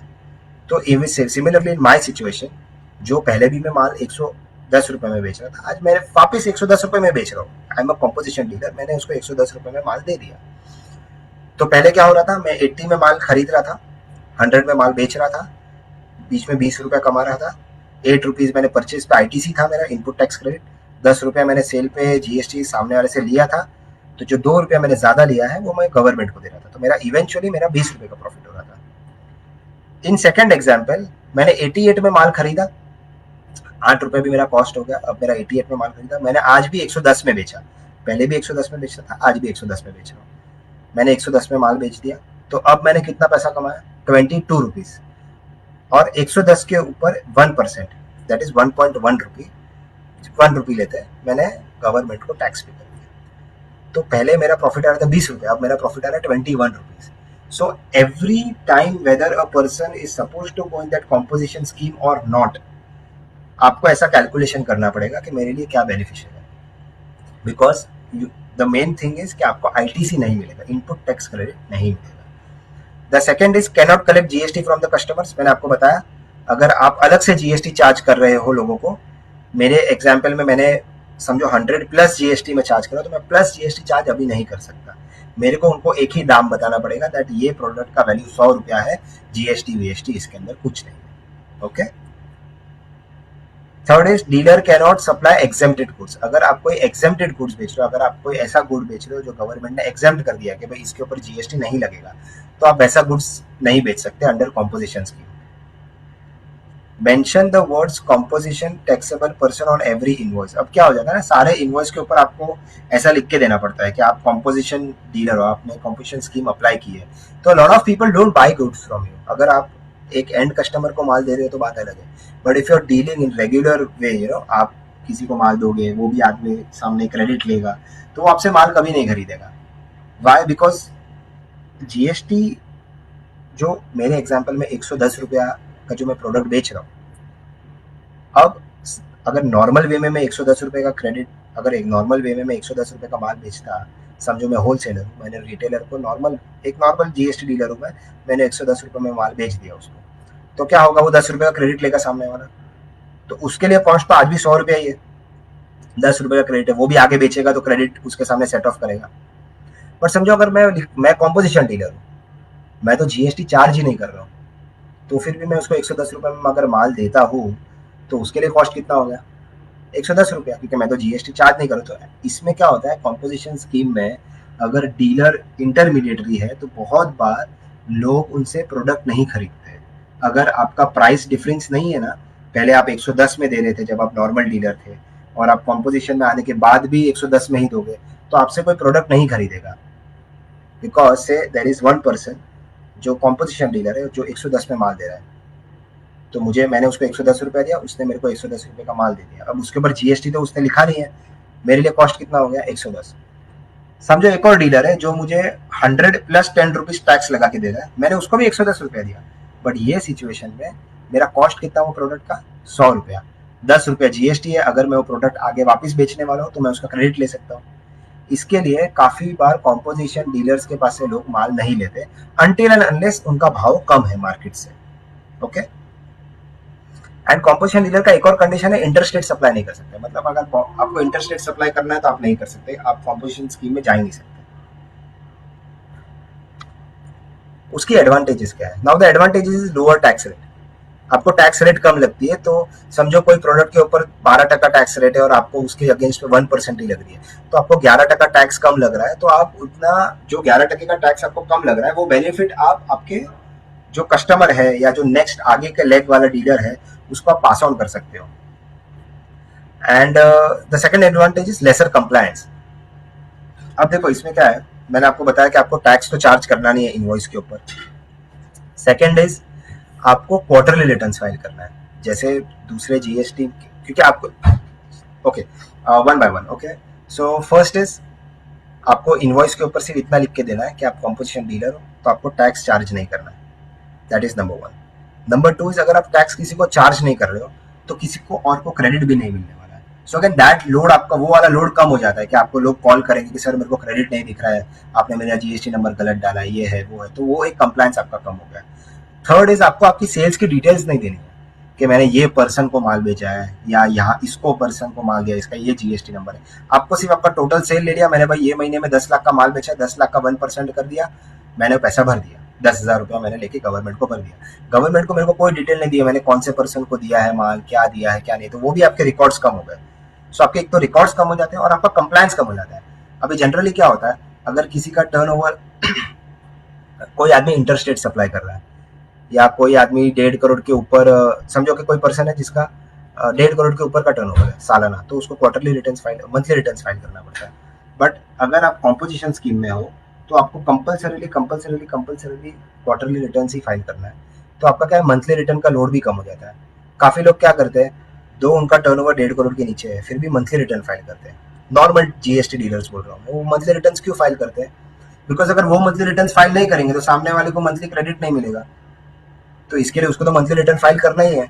But in case of composition वो लोड भी आपका कम हो जाता है, बिकॉज आपको रिटर्न भी क्वार्टरली करनी है, तो आपका कंप्लायंस कॉस्ट कम हो जाता है। बेसिकली आपके पेपर वर्क कम हो जाता है, आपके रिटर्न जो साल की 12 जाती होगी वो आज 4 ही जाएगी, तो आपका कंप्लायंस कॉस्ट भी कम हो जाता है। सो दिस इज कॉम्पोजिशन स्कीम। ये एक स्कीम है जो गवर्नमेंट ने स्मॉल डीलर्स के लिए रखी है। जनरली कॉम्पोजिशन स्कीम में वो लोग ही अप्लाई करते हैं जो एंड कस्टमर्स के साथ ज्यादा डील करते हैं। बिकॉज मैंने आपको बताया कि अगर मैं एक लेग हूँ बिजनेस के साइकिल में एक लेग हूँ। समझो मैं एक होलसेलर हूँ और मेरा टर्नओवर से 1.5 करोड़ के नीचे है, 1 करोड़ रुपया मेरा टर्नओवर है। बट मैं, मेरे लिए कॉम्पोजिशन स्कीम एक डिसएडवांटेज है। मैं ऑब्वियसली वो तो कैलकुलेट करना पड़ेगा, but generally it is a disadvantage because a lot of people don't buy from the composition dealers, because मैंने आपको सिमिलर एग्जांपल दिया। अगर मैं किसी से 110 रुपए में माल ले रहा हूँ तो मेरे लिए 100 रुपया कॉस्ट है, 10 रुपया जीएसटी का क्रेडिट है, जो मुझे आगे के लेग में अगर मैं माल बेचता हूँ तो मुझे क्रेडिट मिलेगा। बट सिमिलरली अगर मैं कॉम्पोजिशन स्कीम वाले से 110 रुपए में माल ले रहा हूँ तो मुझे कोई क्रेडिट मिलेगा नहीं, 110 रुपया पूरा मेरा कॉस्ट हो गया। तो या फिर तो कॉम्पोजिशन वाले को भी मेरे को सस्ते में माल देना पड़ेगा। Okay, got it. So who can not opt for what do you call the composition scheme? Manufacturer of ice cream, pan masala, tobacco, अगर आप ये बिजनेस में हो तो आप कॉम्पिटिशन स्कीम में नहीं जा सकते, दो आपका टर्नओवर 1.5 करोड़ के नीचे है। पर्सन मेकिंग इंटरस्टेट सप्लाईज, अगर आप इंटरस्टेट सप्लाई कर रहे हो तो भी आप नहीं कर सकते। Casual taxable person, non resident person, अगर आप है तो आप कॉम्पोजिशन स्कीम नहीं ले सकते। Business which supply goods to e commerce, अगर आप ई कॉमर्स पे कुछ भी प्रोडक्ट्स बेच रहे हैं तो आप उसमें भी कॉम्पोजिशन स्कीम नहीं ले सकते। अगर आप कॉम्पोजिशन स्कीम लेते हैं तो क्या कंडीशंस आपको फॉलो करनी पड़ेगी? आप आईटीसी नहीं ले सकते, मतलब आपने अगर कोई गुड्स खरीदा है कहीं से तो उसका जो आईटीसी है, जो जीएसटी लग के आया है वो गुड्स पे, वो आपके कॉस्ट में ऐड हो जाएगा। सेकेंडली, आप जब माल बेच रहे हो तो आप किसी से जीएसटी ले नहीं सकते। आपके इनवॉइस के ऊपर कॉम्पोजिशन डीलर लिखा हुआ आना चाहिए। आप इंटर स्टेट माल नहीं बेच सकते और आप एग्जेम्प्टेड गुड्स नहीं बेच सकते। These are the rates. Rates we'll go through once again. Manufacturer and traders of goods का रेट है 1%, half is CGST, half is SGST. Restaurants who are not serving alcohol उनके लिए 5% है, 2.5, एंड सर्विस प्रोवाइडर्स है उनके लिए 3% and 3%, that is total of 6%. Okay, and the advantages, lower tax rate. So restaurants, if you go, just assume that अगर restaurants पे अगर GST का टैक्स रेट होता 18%, ओके, तो फूड महंगा हो जाता, you and me going for lunch, तो एक्सपेंसिव हो जाता है। जहाँ पे 100 रुपया और 5 रुपया जीएसटी 105 रुपीज़ लग रहा है, तो वहाँ पे हमको 118 रुपीज़ लगता है। तो हमारे लिए फॉर एंड कस्टमर्स वो एक्सपेंसिव हो जाता। So similarly lower tax rates के पर बेनिफिट्स है, but obviously lower tax rates के काफ़ी नेगेटिव्स भी है, डिसएडवांटेजेस है, जो हमने ऑलरेडी डिस्कस कर लिया है. This was composition scheme for you guys. Next is cases where ITC is not available. Okay, cases where ITC is not available. मतलब अब तक हमने जितना भी डिस्कस किया, हमने क्या डिस्कस किया है कि आप कहीं से कुछ प्रोडक्ट खरीदो, उसके ऊपर जीएसटी लगेगी और वो जीएसटी का आपको क्रेडिट मिलेगा. आप कहीं से सर्विस ले लो, वो सर्विस का आपको जीएसटी का क्रेडिट मिलेगा. बट काफ़ी एक लिस्ट है जो कहती है अगर आप ये सारी सर्विसेज कहीं से ले रहे हो तो आपको उसका जीएसटी क्रेडिट नहीं मिलेगा. दो आपने उसके ऊपर जीएसटी दी, ऐसे आपने 100 रुपीज़ प्लस 100 रुपया जीएसटी दिया, 100 रुपीज़ पे 5 रुपया जीएसटी दे दिया, पर आपको जो 5 रुपये का जो जीएसटी है वो क्रेडिट नहीं मिलेगा, वो आपके कॉस्ट में ही जाएगा. सो विच आर दोज आइटम्स और विच आर दोज ट्रांजैक्शंस और फंक्शंस विच इफ वो गुड्स या सर्विस में अगर हम डील करते हैं तो हमको वो आईटीसी नहीं मिलेगा. First is motor vehicle and conveyance. So lot of people who are watching this video, आप लोगों ने समझो कार खरीदी है, वो कार आपने 10 लाख में खरीदी, आपने उसके ऊपर हाइपोथेटिकली 2 लाख रुपया जीएसटी भर दिया, तो आपका टोटल कॉस्ट हो गया 12 लाख. आपने आपके बिजनेस के लिए खरीदी है, से आपका बिजनेस है, ज्वेलरी शोरूम है आपका, आपने गाड़ी खरीद ली. So now what you will do is you will charge depreciation on that. आप डेप्रिसिएशन लोगे और आपको खर्चा मिलता रहेगा. बट जो 2 लाख रुपए का आपने जीएसटी भरा है ना, उसका आपको क्रेडिट नहीं मिलेगा. आपकी गाड़ी की कॉस्ट 10 लाख रुपया है, 2 लाख रुपया जीएसटी है, तो जब आप आपके बुक्स के अंदर कैपिटलाइज करते हो मोटर व्हीकल को, तो आप पूरा 12 लाख रुपया करना पड़ेगा. 2 लाख रुपए का जीएसटी क्रेडिट नहीं मिलता, because this is specifically disallowed है. So I'll just read you out. ITC is not available for motor vehicles used to transport persons having a capacity of less than or equal to 13% including a driver. मतलब अगर मैं समझो मैंने Creta खरीद ली, एक छोटी गाड़ी खरीद ली, 5 सीटर खरीद ली, तो या कोई भी एक बड़ी गाड़ी खरीद लो, but it is a 5 seater 6 seater whatever seater, but it is less than the seating capacity of that car, that motor vehicle is less than 13% including the driver, तो आपको वो चीज़ का क्रेडिट नहीं मिलेगा। बट ऑन द कॉन्ट्रारी, अगर समझो आपने बस खरीद ली जिसमें 14 लोग बैठ सकते हैं, 13 से ज़्यादा लोग बैठ सकते हैं इंक्लूडिंग द ड्राइवर, तो आपको वो चीज़ का क्रेडिट मिलेगा। ओके, अगेन, अगर आप कोई गाड़ी खरीदते हो जिसका सीटिंग कैपेसिटी 13 लोगों से कम है या 13 लोग हैं इंक्लूडिंग द ड्राइवर, तो आपको उसका आईटीसी नहीं मिलेगा। जो भी आप उसके ऊपर जीएसटी भरोगे वो आपके खर्चे में चला जाएगा। सिमिलरली, अगर यही चीज़ आप आपके बिजनेस के लिए यूज़ कर रहे हो तो भी आपको आईटीसी नहीं मिलेगा। बट अगर आपकी जो वो मोटर व्हीकल है उसका सीटिंग कैपेसिटी 14 लोग है, मतलब 13 से ज़्यादा लोग बैठ सकते हैं उसके अंदर इंक्लूडिंग द ड्राइवर, तो आपको उसका क्रेडिट मिलेगा। Same rule, ITC is also not available on vessels and aircraft, मतलब वेसल्स जो जो पानी में होते हैं और एयरक्राफ्ट मतलब जो हवा में उड़ते हैं, ये दोनों चीज़ों की भी आपको क्रेडिट नहीं मिलेगी।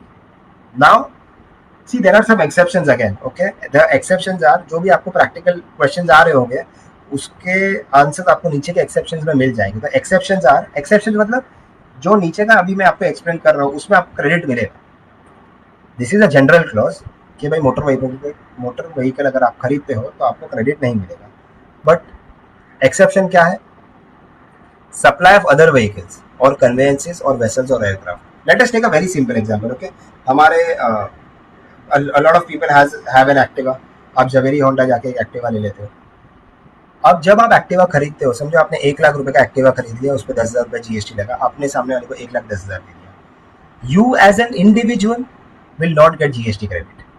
You will not get a GST credit. Why? Because Activa is a motor vehicle, उसका कैपेसिटी, सीटिंग कैपेसिटी 13 लोगों से नीचे है इंक्लूडिंग द ड्राइवर, तो आपको उसका आईटीसी नहीं मिलेगा। बट जवेरी होंडा, जब होंडा वाले से वो एक्टिवा लेता है तो वो भी उसको पैसा देता होगा। से उन्होंने 50,000 प्लस उसके ऊपर 5,000 रुपीज़ जीएसटी होंडा वाले को दे दिया एक्टिवा लेने के लिए। तो ऐसे देखा जाए तो जवेरी होंडा वाले ने भी तो मोटर व्हीकल खरीदा ही है, बट उनको ये क्रेडिट मिलेगा। वाई? बिकॉज उनका ये बिजनेस है, उनका गाड़ी लेके गाड़ी बेचना या बाइक लेके बाइक बेचना बिजनेस है। इसके लिए सप्लाई ऑफ अदर व्हीकल्स और कन्वेंस और वेसल्स और एयरक्राफ्ट, अगर आप वो बिजनेस कर रहे हो तो आपको क्रेडिट मिलेगा। For example, a car dealer purchases a car for 10 lakhs और उसके ऊपर 1 लाख जीएसटी देता है, and the same car is sold for 15 lakhs, तो 1.5 लाख रुपया उसके ऊपर जीएसटी लगेगा। तो ये जो 1 लाख रुपया उसने परचेज पे जीएसटी भरा है ना, उसका उसको क्रेडिट मिलेगा। ओके, अगर आप सिमिलर बिजनेस में हो, अगर आपका बिजनेस ही गाड़ी लेके गाड़ी बेचना है तो आपको क्रेडिट मिलेगा, अदरवाइज आपको क्रेडिट नहीं मिलेगा। सेकेंड चीज, ट्रांसपोर्टेशन ऑफ पैसेंजर्स। जैसे आपने अगर बहुत बार नोटिस किया रहेगा, काफ़ी टूर्स एंड ट्रैवल्स होते हैं, वो लोग अपनी बसेज होती है, मिनी वैन्स होते हैं, उसको रजिस्टर करवाते हैं that the purpose of this van is to transport passengers intercity. से मैंने एक बस खरीद ली, मैंने बोला कि मैं यहाँ से आपको शिरडी लेके जाऊँगा। ओके, द सीटिंग कैपेसिटी दो इट इज़ लेस देन 30, उसका मुझे क्रेडिट मिलेगा बिकॉज मेरा बिजनेस है। I am utilizing my business. Primary business क्या है मेरा? बिना गाड़ी के क्या मैं बिजनेस कर सकता हूँ? नहीं कर सकता। मेरा काम ही पैसेंजर्स को ट्रांसफ़र करने का, यहाँ से वहाँ लेके जाने का है, तो मुझे गाड़ी की बेसिक नेसेसिटी है, गाड़ी मेरा बेसिक नेसेसिटी है, तो उसका मुझे क्रेडिट मिलेगा। Third is imparting training on driving, flying and navigating. Simple है, अगर गुड लक ड्राइविंग स्कूल है, वो कोई कार खरीदते हैं तो उनको क्रेडिट मिलेगा। Why? Because again, without car they cannot provide driving, without the aeroplane they cannot teach how to fly. Okay, so अगर वो चीज़ के बगैर आप सर्विस दे ही नहीं सकते, तो ये आपकी प्राइमरी प्रोडक्ट हो गई, तो उसको लिए तो आपको उसको क्रेडिट देना ही पड़ेगा। And fourth is transportation of goods. अगर आप गुड्स ट्रांसपोर्ट कर रहे हो तो कितनी भी छोटी कार क्यों ना हो, अगर आप वो मतलब व्हीकल क्यों ना हो, से फॉर एग्जाम्पल जो छोटा हाथी, Tata S. Okay, Tata S छोटा हाथी जिसे हम बोलते हैं, अगर वो छोटी कार है उसके ऊपर ऑब्वियसली 13 से ज़्यादा लोग नहीं आ सकते बिकॉज वहाँ पे सीटिंग कैपेसिटी ऐसा कुछ है नहीं। बट जो प्राइमरी थिंग, वो जो टाटा एस है, जो छोटी सी जो ट्रांसपोर्ट व्हीकल है, उसको हम यूज़ किसके लिए करते हैं? ट्रांसपोर्टेशन ऑफ गुड्स के लिए। तो गुड्स के लिए अगर आप कोई भी चीज़ यूज़ कर रहे हो तो उसका आपको क्रेडिट मिलेगा। सो सिंपल, अगर आप मोटर व्हीकल खरीद रहे हो, it is for personal use, तो आपको तो क्रेडिट मिलेगा ही नहीं। अगर आप आपके बिजनेस के लिए यूज़ कर रहे हो, but you are not in similar line of business. मतलब ये जो मैंने 4 बिजनेस आपको नीचे दिखाए हैं, अगर आप ये 4 बिजनेस में से एक भी बिजनेस में नहीं हो तो आपको मोटर व्हीकल का क्रेडिट नहीं मिलेगा। Okay, and what are those four businesses? मेरा काम ही गाड़ी लेके गाड़ी बेचना है, in I am in business of supplying motor vehicles, तो मुझे क्रेडिट मिलेगा। एग्जाम्पल जवेरी होंडा का मैंने आपको एग्जाम्पल दे दिया। ट्रांसपोर्टेशन ऑफ पैसेंजर, अगर मेरा बिजनेस ट्रांसपोर्ट करने का है पैसेंजर्स को तो मुझे मिलेगा। मेरा ट्रेनिंग देने का बिजनेस है, मैं आपको अगर आपको ड्राइविंग सिखाता हूँ या मैं आपको फ्लाइंग सिखाता हूँ तो मुझे क्रेडिट मिलेगा। एंड ट्रांसपोर्टेशन ऑफ गुड्स, तो ये केसेस में मोटर व्हीकल्स का क्रेडिट मिलता है, अदरवाइज आपको मोटर व्हीकल्स का क्रेडिट नहीं मिलता है। So giving a practical example, we have a couple of clients जो से फॉर ज्वेलरी बिजनेस है और उन्होंने अभी अभी एक कार ली है, तो उनको जो उन्होंने जीएसटी भरा है वो कार के ऊपर, दो वो कार वो for the use of director है ऑफिशियल पर्पस के लिए, ऑफिस को छोड़कर कोई चीज़ के लिए यूज़ नहीं करने वाले, पर्सनल बिजनेस के लिए यूज़ नहीं करने वाले, कुछ नहीं करने वाले, वो पर्टिकुलरली बिजनेस के लिए ही यूज़ करने वाले हैं। बट उनको जीएसटी का क्रेडिट नहीं मिलेगा। क्यों नहीं मिलेगा? Because they are not in the similar line of business. So point number 1, motor vehicles and conveyance. I just look at the time, कितना टाइम बाकी है? So we have around 45 minutes to spare. Okay,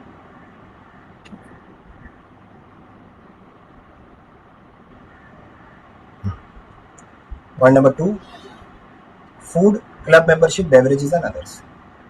So say for example, you and me go for a lunch। Bombay में है, आपका भी office Bombay में, मेरा भी ऑफिस बॉम्बे में, हम दोनों मिलते हैं, हम लंच के लिए जाते हैं और हम कहीं पे जाते हैं और हम खाना खाते हैं।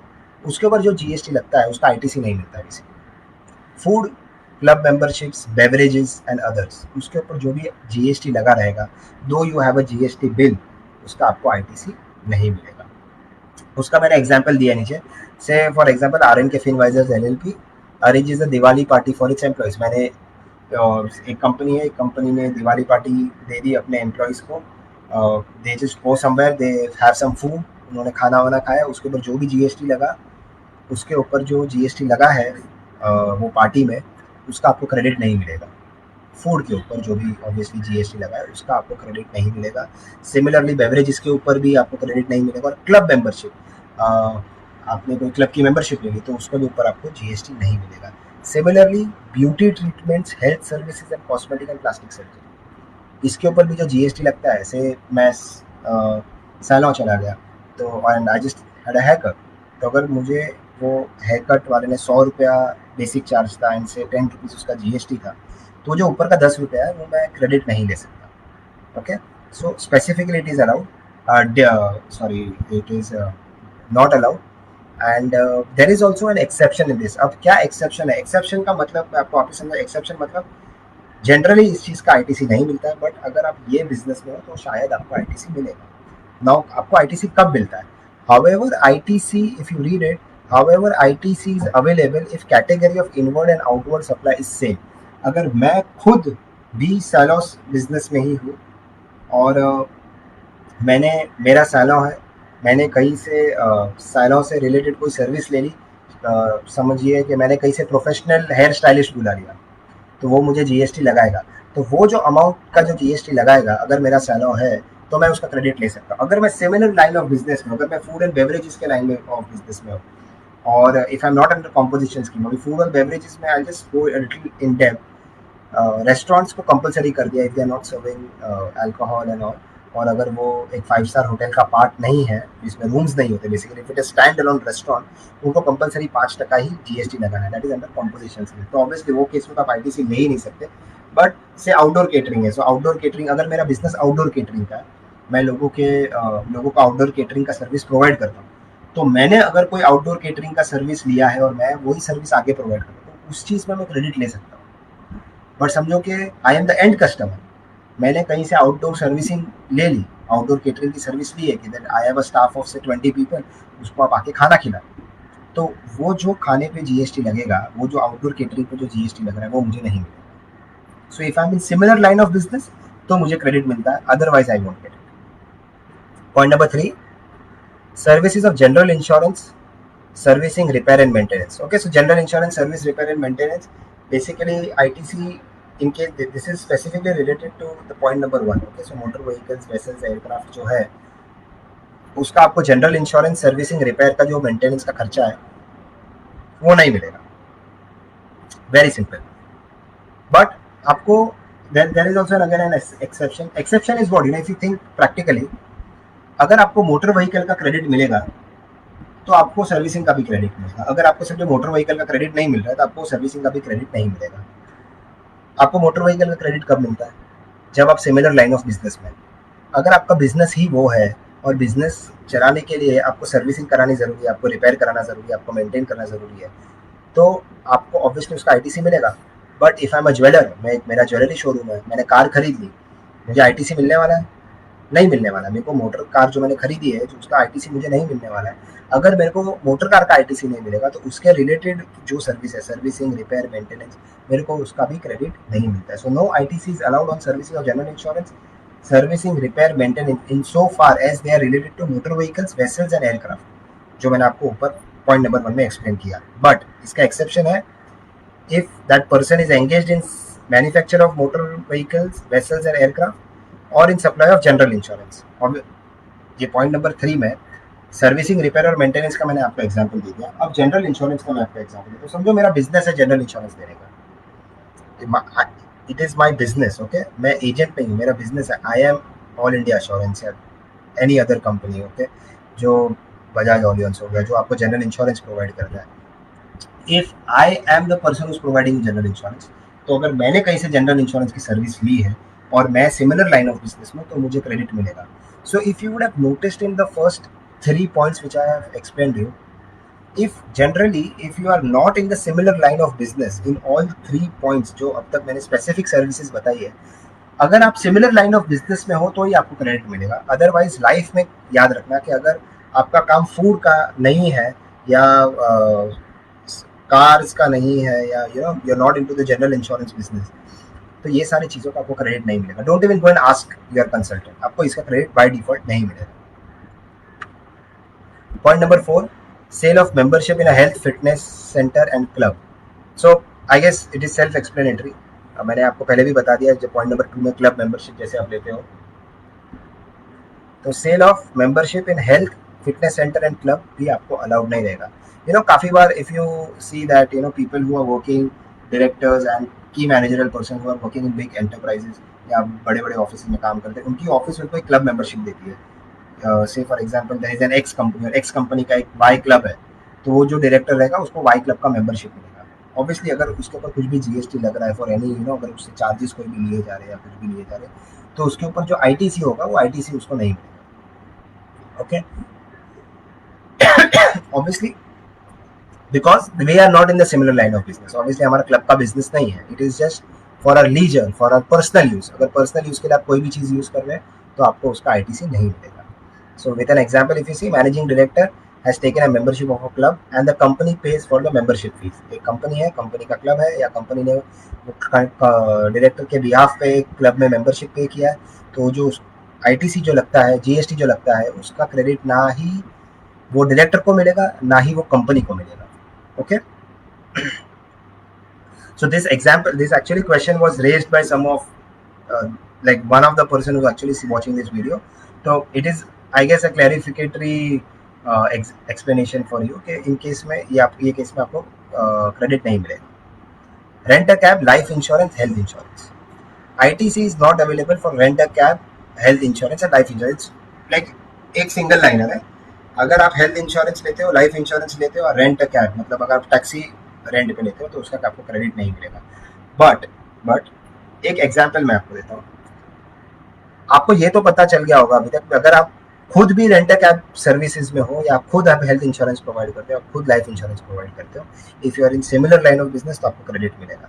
जैसे पहले था, से फॉर एग्जांपल मेरा एक रेंट कैब का सर्विस है, मुझे कोई पर्सन आके बोलता है कि उसका भी रेंट कैब का सर्विस है. उसने क्या किया, उसने मेरे पास से कार लिया 1000 रुपये भाड़े पे, उसने आगे 2000 रुपये भाड़े पे दे दिया. तो ये जो पर्सन ने मेरे पास से कार लिया ना, उसको क्रेडिट मिलेगा बिकॉज वो मेरे लाइन के बिजनेस में. अब उसने जो आगे 2000 भाड़े पे दिया एंड कस्टमर, उसको नहीं मिलेगा बिकॉज वो तो एंड कस्टमर है, वो उसके यूज के लिए यूज कर रहा है. So that person is in similar line of business, इसके लिए उनको क्रेडिट मिलेगा. But now there is a catch here. जब भी मैं आपको बोलता हूँ that ITC is not available, the government also while making a list कि भाई ये चीज़ पे आईटीसी नहीं मिलेगा, ये चीज़ पे आईटीसी नहीं मिलेगा, ये चीज़ पे आईटीसी नहीं मिलेगा, उन्होंने लास्ट में एक क्लॉज डाला है कि आपको कोई भी चीज़ गवर्नमेंट बोलती है कि आपको कंपलसरी है ये करना, तो आपको उसके ऊपर आईटीसी मिलेगा।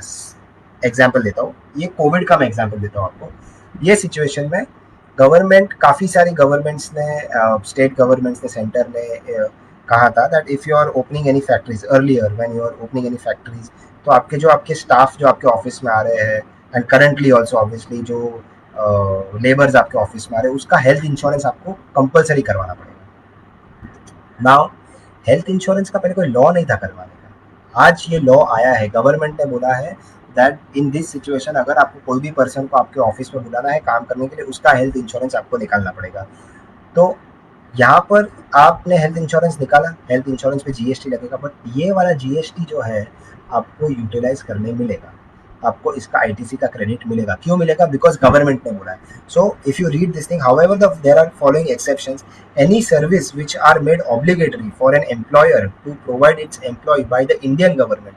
मैं एक एम्प्लॉयर हूँ, मेरे अंदर 20 आदमी लोग काम करते हैं, उसमें से 10 आदमी लोगों को मैंने बोला है ऑफिस आने के लिए, तो उनका मैं हेल्थ इंश्योरेंस निकालूंगा, और वो हेल्थ इंश्योरेंस के ऊपर जो जीएसटी लगेगा वो मुझे क्रेडिट मिलेगा, बिकॉज मेरे को गवर्नमेंट ने बोला है कंपलसरी है। समझो गवर्नमेंट ने नहीं बोला होता मुझे कि इट इज नॉट कंपलसरी, मैं खुद से निकाल रहा हूँ, I want my staff to be safe, तो मैं मेरे स्टाफ के लिए निकाल रहा हूँ हेल्थ इंश्योरेंस, तो मुझे नहीं मिलता था उसका credit. Why? Because it is not obligatory, government ने मुझे नहीं बोला है करने के लिए, and it is specifically disallowed. मेरे ये लिस्ट में पॉइंट नंबर 5 में लिखा हुआ है कि ये मुझे नहीं मिलेगा, तो इन करंट सिचुएशन मुझे मिलेगा। तो इसका एक बहुत अच्छा आर्टिकल भी आया था which we had explained to a lot of our clients also, that in current situation if you are paying any insurance, please make sure that you are taking the credit of it, okay?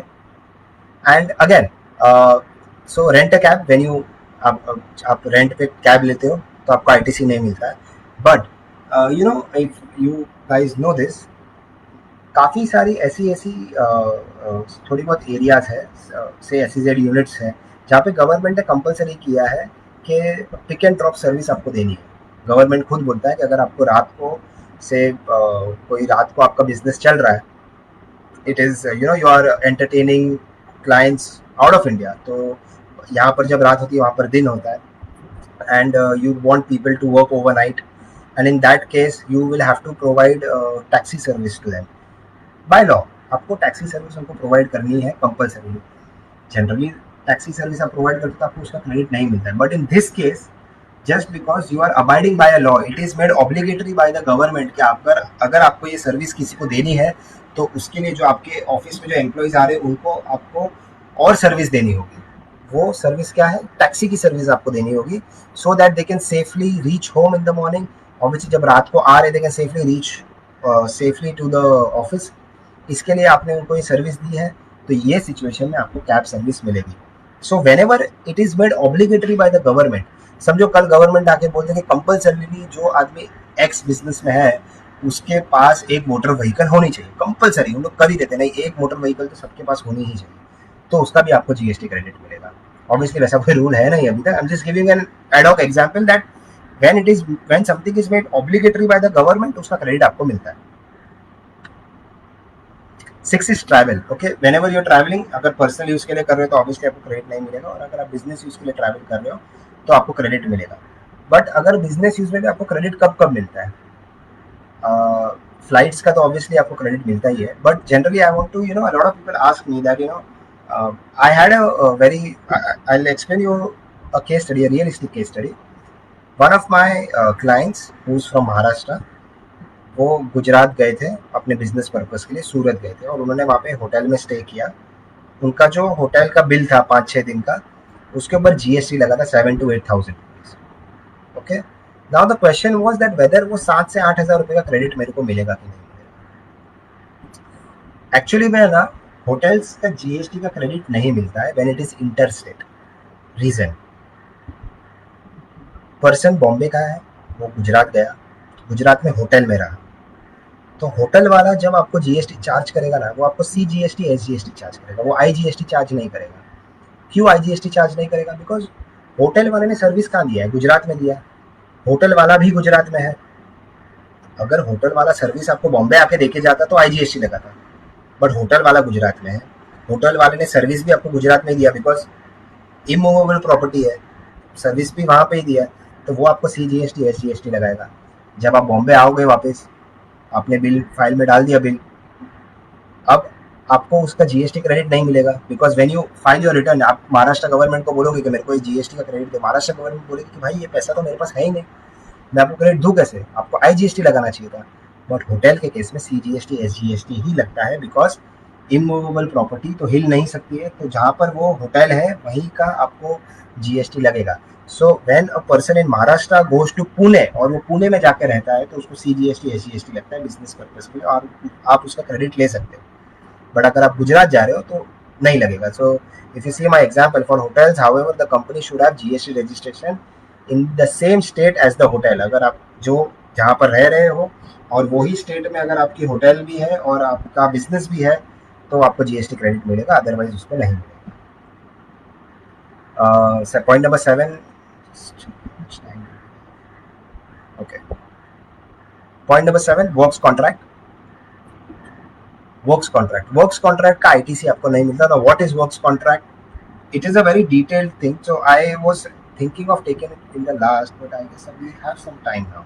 Okay, so ITC for the construction of an immovable property cannot be availed except where the input service is used for further work contract service. Okay, I'll break it down for you guys. Works contract service मतलब जब आप एक immovable property बनाते हो उसको works contract service बोलते हैं। GST norms के अंदर they have made it very simple. अगर आप एक इमूवेबल प्रॉपर्टी बना रहे हो उसको वर्क्स कॉन्ट्रैक्ट बोला जाएगा, सिंपल। ओके, सो समझो ये आप एक बिल्डिंग बना रहे हो एंड आपने मुझे वर्क्स कॉन्ट्रैक्ट दिया, आपने बोला नीरज भाई आपको बिल्डिंग बनानी है, मैं बिल्डर हूँ, मैं आपको पैसे दूंगा, आप बिल्डिंग बनाओ। I was like okay.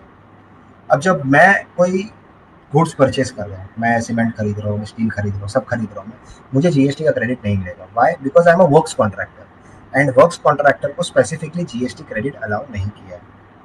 But again समझो मुझे एक कॉन्ट्रैक्ट मिला 1 करोड़ रुपीज में, मैंने वो सब कॉन्ट्रैक्ट कर दिया 80 लाख रुपीज में। मेरे को 1 करोड़ में कॉन्ट्रैक्ट मिला था, मैंने 80 लाख में सब कॉन्ट्रैक्ट कर दिया। तो अब क्या हो रहा है, वो 80 करोड़ वाला जो पर्सन है, सॉरी 1 करोड़ में मैंने 80 लाख में उसको सब कॉन्ट्रैक्ट कर दिया।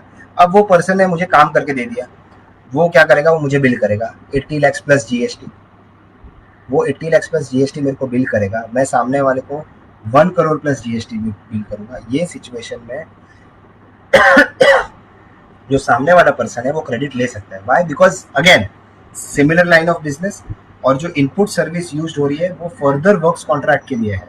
जो बात मेरे को 80 लाख में जिसने जो बिजनेस प्रोवाइड किया, जो सर्विस प्रोवाइड की है, वो मेरे लिए भी वर्क्स कॉन्ट्रैक्ट है और उसके लिए भी वर्क्स कॉन्ट्रैक्ट है। This is for the third party, the customer, उसके लिए वर्क्स कॉन्ट्रैक्ट नहीं है। So in this situation, ITC will be available because we are in similar case, similar line of business. So say for example, I have an example written for you guys. For example, XYZ contractors are constructing an immovable property. They cannot claim any ITC on works contract. Simple. अगर मैं खुद हूँ XYZ contractor, मैं immovable property बना रहा हूँ, मैं works contract के ऊपर ITC नहीं ले सकता। However, XYZ hires ABC contractors for the portion of the works contract. मैंने या फिर तो पूरा works contract दे दिया या portion दिया works contract का, तो XYZ can claim ITC on GST charged by ABC। बराबर है? अगर मैं कोई मुझे वर्क्स कॉन्ट्रैक्ट का सर्विस प्रोवाइड कर रहा है और मैं वही वर्क्स कॉन्ट्रैक्ट का सर्विस आगे प्रोवाइड कर रहा हूँ तो मैं ITC ले सकता हूँ। इफ मैं डायरेक्टली जो वर्क्स कॉन्ट्रैक्ट का सर्विस किसी को प्रोवाइड कर रहा हूँ उसका मैं ITC नहीं ले सकता हूँ। Okay, it is a very complex thing. इसके लिए मैं I am just teaching you the just explaining you ऊपर से कि वर्क्स कॉन्ट्रैक्ट क्या होता है। Basically works contract, next time अगर आपको कोई पूछे तो works contract is only related to immovable property. अगर आप कोई मूवेबल प्रॉपर्टी बना रहे हो जो चल सकती है या शिफ्ट हो सकती है, वहां पर वर्क्स कॉन्ट्रैक्ट नहीं एप्लीकेबल होता है। Point number 8 is no ITC for personal use. It is very obvious, अगर आप कोई भी चीज पर्सनल यूज के लिए यूज कर रहे हो तो उसके ऊपर आपको ITC नहीं मिलेगा। I bought this T shirt, say for example if I bought this T shirt for 100 rupees और उसके ऊपर 10 रुपीज़ मैंने GST भर दिया तो मुझे उस GST का क्रेडिट नहीं मिलेगा। This T shirt is use for my personal use. But in case if I make tea shirts for my staff कि भाई पूरा स्टाफ या पूरा ऑफिस सब ये टी शर्ट पहन के आएंगे, तो that is for my business purpose, तो वही सेम सिचुएशन में मुझे GST क्रेडिट मिलेगा।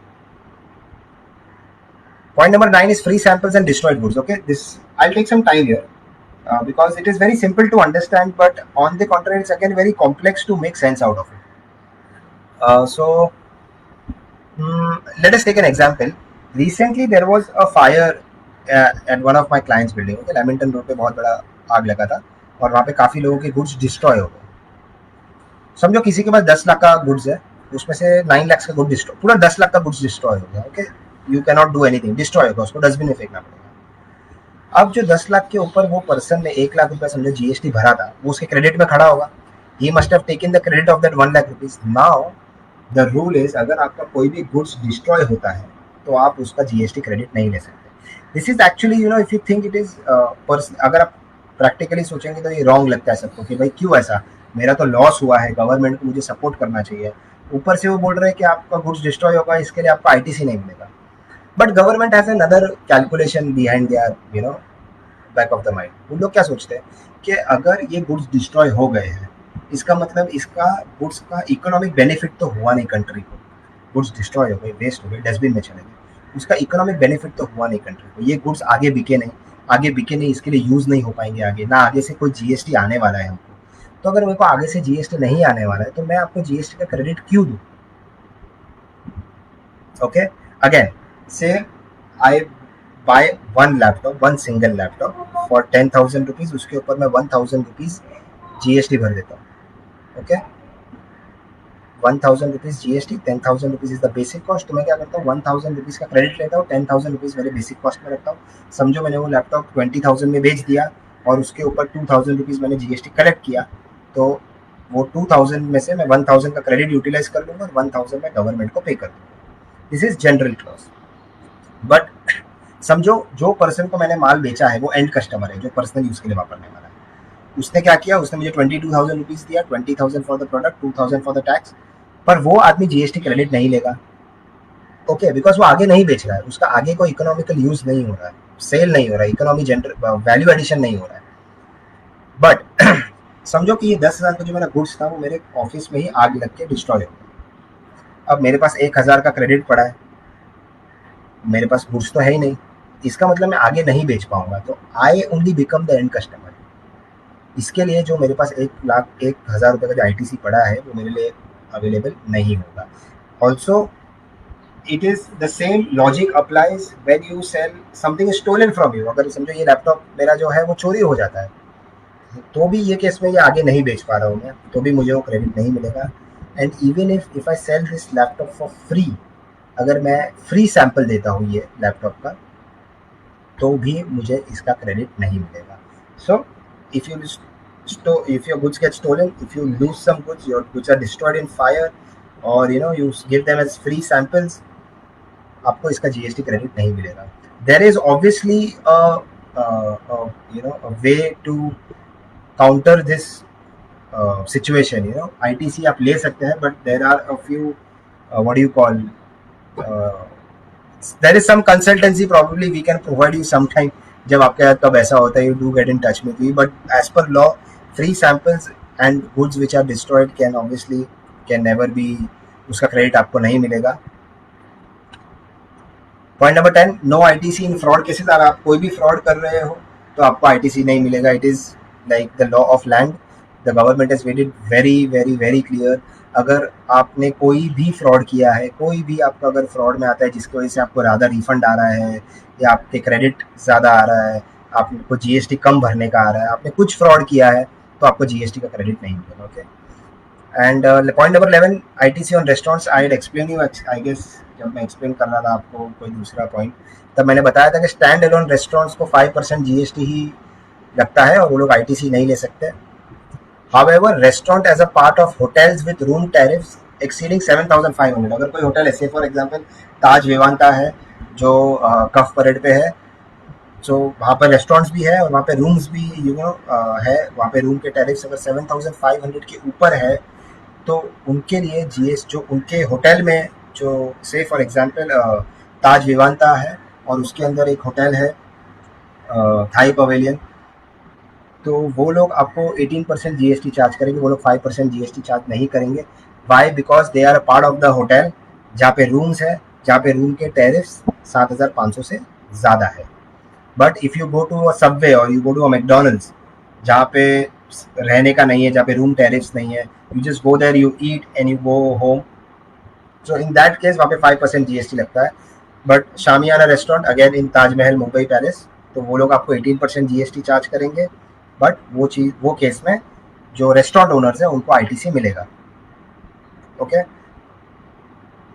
आई just explain you guys once again. Stand alone restaurants like McDonald's, Sukh Sagar, Vasant Vihar, वो लोग आपको 5% जीएसटी लगाएंगे. That's it. वो लोग 5% जीएसटी लगाएंगे एंड दे पे टू द गवर्नमेंट. जो भी उनका आईटीसी पे जीएसटी लग रहा है, वो जो उनको परचेस पे जीएसटी लग रहा है, उसका इनपुट टैक्स क्रेडिट उनको नहीं मिलेगा. Similarly, when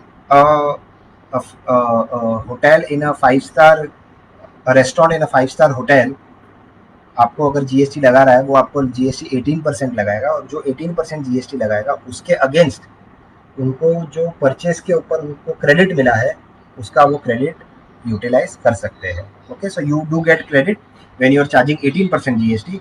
you will not get credit when you are charging 5% GST.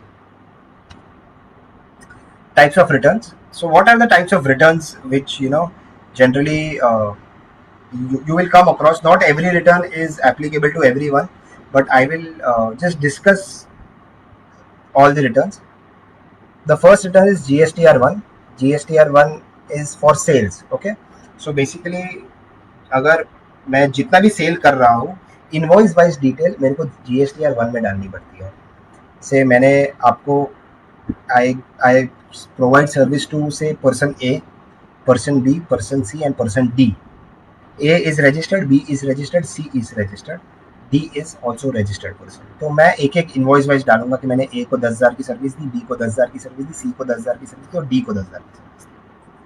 And 40,000 के ऊपर मेरा इतना टैक्स होता है. That is the return which I file. Assume करो कि ऑल द पीपल जिसको मैं रिटर्न, मैं ऑब्वियसली जिसको मैं सर्विस प्रोवाइड कर रहा हूँ, दे आर नॉन रजिस्टर्ड. मैंने किसी का आईटी रिटर्न फाइल किया 10 लोगों का, उनसे मैंने 2-2 हज़ार रुपये ले लिए. तो मैंने क्या किया, I took 20,000 from them. So what I will do is, मैं अपने रिटर्न में डालूंगा that I took 20,000 from people who are unregistered, जो लोग जीएसटी रजिस्टर्ड नहीं थे, और उसके ऊपर मेरा इतना टैक्स होता है. And I will give basically the details of my sales. जो भी मेरा महीने का सेल्स हो रहा है उसका मैं डिटेल देता हूँ. Okay, now there is GSTR3B. GSTR3B में क्या है, जैसे आपने GSTR1 में डिटेल्स दिया है सेल्स का, 3B के अंदर भी आपको सेल्स का डिटेल देना है अलॉन्ग विथ आईटीसी. जैसे मैंने बोला कि सेल्स में आप क्या करते हो, सेल्स में आप एक एक इनवॉइस वाइज डिटेल देते हो. आपके 100 इनवॉइस है, आपने 100 इनवॉइस की डिटेल्स दे दी कि भाई ये 100 इनवॉइस की डिटेल्स है, मैंने इतना माल या इतना का सर्विस दिया है. 3B में आपको इनवॉइस वाइज नहीं देना, आपको टोटल अमाउंट देना है कि मैंने 50,000 की सर्विस थी, उसके ऊपर 10,000 टैक्स लगाया है, और मेरे को आईटीसी का भी डिटेल्स देना है. मतलब कि से for example in my case, मैंने रेंट जो मैंने पे किया है उसके ऊपर मैंने जीएसटी भरा है, तो उसका मुझे क्रेडिट मिलना चाहिए. और मैंने सीए की सर्विस किसी को प्रोवाइड किया और उसके ऊपर मैंने सामने से जीएसटी लिया है, तो वो जीएसटी मुझे गवर्नमेंट को देना है.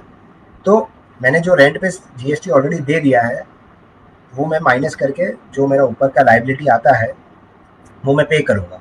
ओके, सो 3B में हम वो चीज़ दिखाते हैं दैट मैंने कितना माल बेचा है, उसके सामने मेरा कितना आईटीसी है, मेरा कितना इनपुट टैक्स क्रेडिट है, दोनों माइनस करके जितना भी मेरा पैसा बचता है पेएबल, वो मैं पेमेंट कर देता हूँ. Okay, GSTR2 is an input tax credit return जो ऑटो पॉपुलेट होता है. से फॉर एग्जाम्पल मैंने ए से माल खरीदा है फॉर 10,000 रुपीज़, उसके ऊपर उसने मेरे को 1,000 रुपीज़ का जीएसटी लगाया. अब वो जीएसटी क्या करूँगा मैं, 3B का जब रिटर्न फाइल करूँगा तब मैं बोलूँगा कि मुझे इनपुट टैक्स क्रेडिट चाहिए 1,000 रुपये का, क्योंकि मैंने ए से माल लिया है, मैंने उसको 1,000 रुपया दिया है. गवर्नमेंट कैसे मान ले कि आपने ए को दिया है, आपने ए से कुछ सर्विस या प्रोडक्ट खरीदा और आपने उसको 1,000 रुपया दिया है, तो वो जब ए है, ए जो पर्सन है जिससे मैंने प्रोडक्ट या सर्विस ली है, वो भी अपना GSTR1 फाइल करेगा. जब वो GSTR1 फाइल करेगा कि मैंने नीरज भाई को 1,000 रुपये की सर्विस प्रोवाइड किया है, उन्होंने मुझे 1,000 रुपया जीएसटी दिया है, तो वो मेरे 2A में रिफ्लेक्ट हो जाएगा automatically. So whenever I sell anything to anyone और I provide service to anyone, और मैं मेरे जीएसटी के रिटर्न में डालता हूँ GSTR1 में, तो वो पर्सन जब अपना 2A ओपन करेगा ना, तो उसमें दिख जाएगा कि हाँ भाई नीरज भाई ने जो मेरे पास से जीएसटी लिया है, what ever GST is taken from me for the input services और इनपुट गुड्स, उसका मुझे क्रेडिट मिल गया है, और जब मैं 3B फाइल करूंगा तो मैं उतना क्रेडिट उसमें से माइनस करूंगा। Okay, CMP 08 is for composition dealers. मैंने आपको बताया था कॉम्पोजिशन डीलर्स को क्वार्टरली रिटर्न्स फाइल करनी पड़ती है, जिसमें वो अपना सेल का फिगर डालते हैं, बिकॉज उनको आईटीसी तो लेना होता नहीं है, तो उन लोग आईटीसी का फिगर डालते नहीं है, सिर्फ उन लोग अपना सेल का फिगर डालते हैं, उसका जीएसटी का अमाउंट डालते हैं जो ऑटो कैलकुलेट हो जाता है, और आपको जो भी जीएसटी अमाउंट आता है वो आपको भरना है, because obviously again I am telling you that ITC मिलता नहीं है। तो जितना भी आपका सेल का परसेंटेज होता है, इफ इनटू गुड्स 1% है, रेस्टोरेंट 5% है, सर्विस तो 6% है। आपने 10,000 रुपये के गुड्स बेच दिए, उसका 1% 100 रुपीज़, आप बस 10,000 रुपीज़ के गुड्स आपने बेचे, उसका 1% 100 रुपीज़ होता है, आप पे करो एंड दैट्स इट, उसके ऊपर कोई भी आईटीसी नहीं आएगा। GSTR 5 for non resident taxable supply. मैंने आपको बताया था कि दैट नॉन रेसिडेंट अगर पर्सन है जो इंडिया में आके टैक्सेबल सर्विस या टैक्सेबल गुड्स का सप्लाई में एंगेज्ड है, तो उसको जीएसटी रजिस्ट्रेशन लेना कंपलसरी है, और अगर ऐसा कोई पर्सन जीएसटी रजिस्ट्रेशन लेता है तो उसको GSTR 5 फाइल करनी पड़ती है। GSTR 6 इनपुट सर्विस डिस्ट्रीब्यूटर, वो भी मैंने आपको समझा दिया है। अगर एक यूनिट है, एक यूनिट सारी आईटीसी लेके अगर अपने ब्रांचेस में डिस्ट्रीब्यूट कर रही है तो उनको GSTR 6 फाइल करना है। GSTR 7 is for dealers required to deduct TDS. Okay, so there is a concept of TDS under GST. If time permits, I will explain you what is the concept. So I hope that a lot of people who are listening to this know that TDS income tax पे तो सुना है, income के ऊपर TDS deduct होता है and then you file your IT returns और उसमें आपको क्रेडिट मिलता है। GST में भी एक TDS का कॉन्सेप्ट है, which if time permits I will explain. But anybody is required to deduct basically the TDS, उसके लिए आपको GSTR 7 फाइल करना पड़ता है। GSTR 8 is for e-commerce operators, तो अगर आप ई-कॉमर्स का काम कर रहे हो, आपका ई-कॉमर्स का प्लेटफॉर्म है, तो आपको GSTR 8 फाइल करनी है। GSTR 9 is an annual return, मतलब अगर आपकी जो साल की जो सारी रिटर्न्स आपने फाइल की है उसका एक कंबाइंड ईयरली रिटर्न जाएगा। से आपने GSTR 1 मंथली फाइल की है, GSTR 3 भी मंथली फाइल की है, तो आपको जो मंथली रिटर्न है 12 महीने की जो 12 रिटर्न है उसको कंबाइन करके एक रिटर्न बनानी है, that is called GSTR 9 annual return. 9A is again for composition dealers. Okay, so similarly जो नॉर्मल लोग एनुअल रिटर्न 9 में फाइल करेंगे, कॉम्पोजिशन डीलर जो उनकी क्वार्टरली 4 क्वार्टर की 4 रिटर्न है उसका एनुअल करके 9A में फाइल करेंगे। 9C is reconciliation statement. Okay, so ये रिकंसिलिएशन स्टेटमेंट भी सबको फाइल करना है। रिकंसिलिएशन स्टेटमेंट में बेसिकली क्या होता है, आपको रिकंसाइल करना है कि से फॉर एग्जांपल आपने जब आपकी इनकम टैक्स की रिटर्न फाइल की है, आपने दिखाया है कि आपका सेल 1 करोड़ रुपया है, आपने जब जीएसटी की रिटर्न फाइल की तो शायद आपने 99 लाख से दिखाया, 1 लाख रुपया आप दिखाना भूल गए, तो उसका आपको रिकंसिलेशन देना है कि भाई मैं 1 लाख रुपया दिखाना भूल गया हूँ, तो मैं नेक्स्ट टाइम दिखाऊंगा या नेक्स्ट रिटर्न में दिखाऊंगा। और आपने ज़्यादा दिखा दिया तो उन्होंने भाई मैंने ज़्यादा दिखा दिया तो मैं नेक्स्ट मंथ में उसका क्रेडिट नोट मार दूंगा, तो रिकंसिलेशन स्टेटमेंट। सिमिलरली आप आपका सेल्स रिकंसाइल करते हो, आप आपका परचेज रिकंसाइल करते हो, उसके साथ आप आपका आउटपुट लायबिलिटी रिकंसाइल करते हो, आप आपका इनपुट टैक्स क्रेडिट रिकंसाइल करते हो। सो सेल के ऊपर आउटपुट टैक्स आएगा, वो ये दोनों आप रिकंसाइल करोगे, परचेज के ऊपर इनपुट टैक्स आएगा, वो दो आप रिकंसाइल करोगे। So it is a reconciliation statement, basically it is like an audit. Okay, so 9 और 9C को आप कंबाइन करके देखोगे ना, so it's like an audit. आपको एक ऑडिट फाइल करना है एक सीए को कि भाई सब प्रॉपर हुआ है, अगर 12 महीने में कुछ इशू हुआ है तो वो 12 महीने का जो इशू है, तकलीफ है, उसको रेक्टिफाई करके 9C में आज आप डाल दीजिए, तो it is called a reconciliation statement. GSTR 10.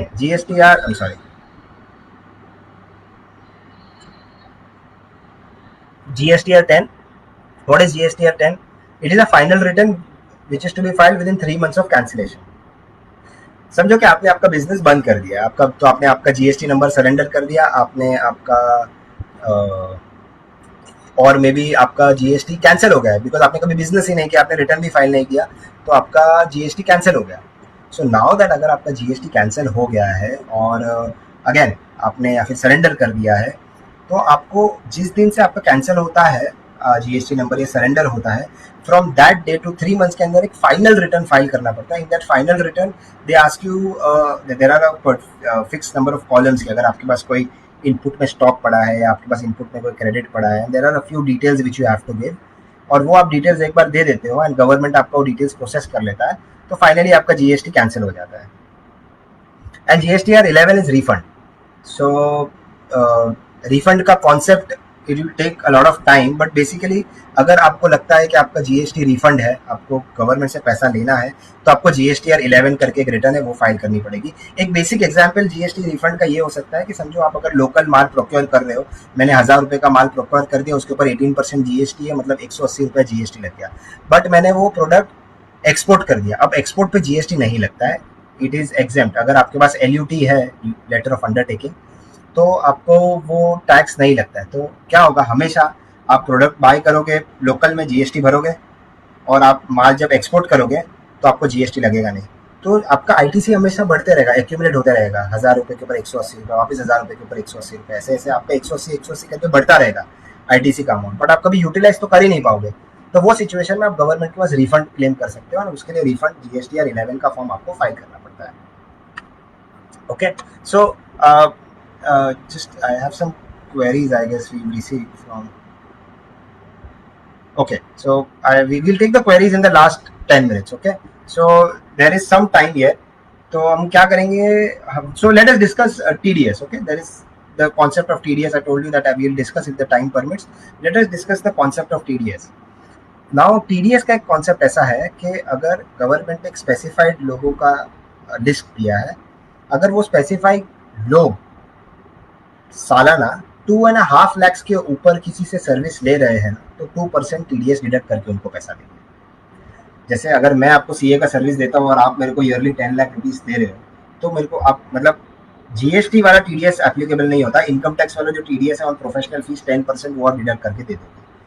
But government ने एक लिस्ट दी है, वो लिस्ट के अंदर जो पार्टीज है और involve parties which are involve, अगर वो किसी को कॉन्ट्रैक्चुअल सर्विस दे रही है और वो अगर 2.5 लाख के ऊपर जाता है, तो 2% टीडीएस काटना पड़ता है, 1% सीजीएसटी, 1% एसजीएसटी होता है। And generally all these people who are listed are government entities. Okay, so that is I have not covered it here. Government entities generally अगर 2.5 लाख रुपए के ऊपर का कॉन्ट्रैक्चुअल वर्क करती है और जो पैसा देती है, तो 2% टीडीएस काट के पैसा देते हैं। ओके,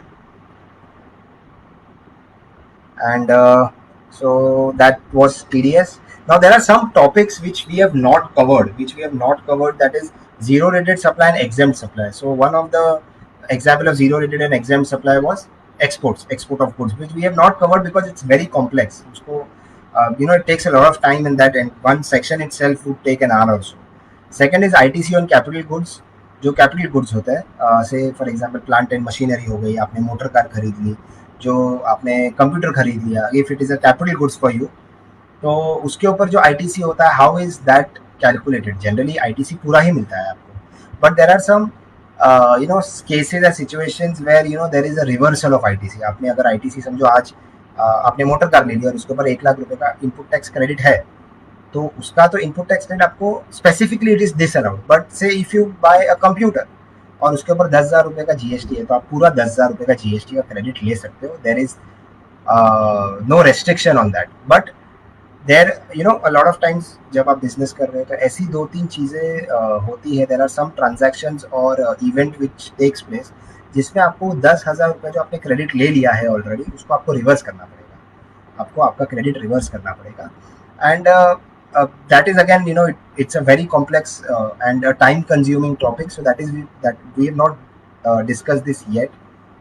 Refund of GST मैंने आपको एक एग्जांपल ऑलरेडी दे दिया। जब आप एक्सपोर्ट करते हो under LUT, that is letter of undertaking, तो अगर आप कुछ भी एक्सपोर्ट कर रहे हो तो आपको जीएसटी भरने की जरूरत नहीं है। आपको मैंने कल बताया था that GST import and export both are considered as interstate supplies, तो उसके ऊपर IGST लगता है। बट गवर्नमेंट ने एक रूल निकाला है, एक रिलीफ दिया है कि अगर आप एक लेटर ऑफ अंडरटेकिंग होता है जो आपको ऑनलाइन अप्लाई करना पड़ता है, यू गेट इट, अगर आप कुछ भी एक्सपोर्ट कर रहे हो तो आपको जीएसटी भरने की ज़रूरत नहीं है, और जो आपने परचेज के ऊपर जीएसटी भर दिया है आप उसका रिफंड ले लीजिए हमारे से। Okay, RCM we have discussed the basic mechanism of RCM क्या होता है हमने समझ लिया, but in detail there are lot of thing. And TDS in detail, TDS तो obviously we just discussed now. So that brings us to the end of our day 2 session. We have received a lot of mails and queries. So one by one, I will actually discuss all the mails. Okay, so there is one mail which we have received from a lot of people. that when I say sir कि employer employee relationship में आपको GST नहीं भरना है, okay, in employer employee relationship आपको GST नहीं भरना है. So whether GST is applicable on director's remuneration, okay, so that is one query which a lot of people have been asking me. And so I will give you a practical case law. Okay, so Claycraft India करके एक company था जिन्होंने AAR that is Advanced Ruling Authority में एक application किया था asking the same question that whether directors को जो सैलरी मिल रही है क्या वो उसके ऊपर GST लगेगा. तो वो टाइम पे AR ने बोला कि यस हाँ लगेगा. But recently there is another AAR ruling from I am not sure it's Madras और कर्नाटका AAR. उसमें आ गया है that even a director is an employee of the company. Director को जो सैलरी मिलती है he director is also an employee of the company और डायरेक्टर की रेम्यूनरेशन पे GST नहीं लगेगा. And that is actually the law of land as of date. अभी 32nd GST काउंसिल में वो ये इशू डिस्कस भी हुआ था. But the government has not come up with any official notification in a gazette. But as on date, there is no GST on director's remuneration. अच्छा, अगर आप डायरेक्टर को remuneration को छोड़ के say you are giving sitting fees, okay, or you are giving commission, or you are giving some performance related linked bonus, you can say, तो उसके ऊपर रिवर्स चार्ज मैकेनिज्म के बेसिस पे RCM that is forward charge नहीं होगा, reverse charge पे company को GST भरना पड़ेगा. बट ऑब्वियसली कंपनी को क्रेडिट मिलेगा. So that brings us to the end of our session. I hope everybody has understood, and if not understood thoroughly, but I guess काफ़ी सारे doubts जो हो गए वो आ गए हो गए, नए doubts आए हो गए, पुराने doubts clear हो गए, and if you are getting new doubts, which is actually good because you tried understanding and that is why you have doubts now. because इसके पहले आपके पास doubts ही नहीं थे और आज आपके पास अगर नए doubts है, so you can obviously reach out to us and reach out to me. That's it. Stay safe, everybody, and keep learning. Thank you.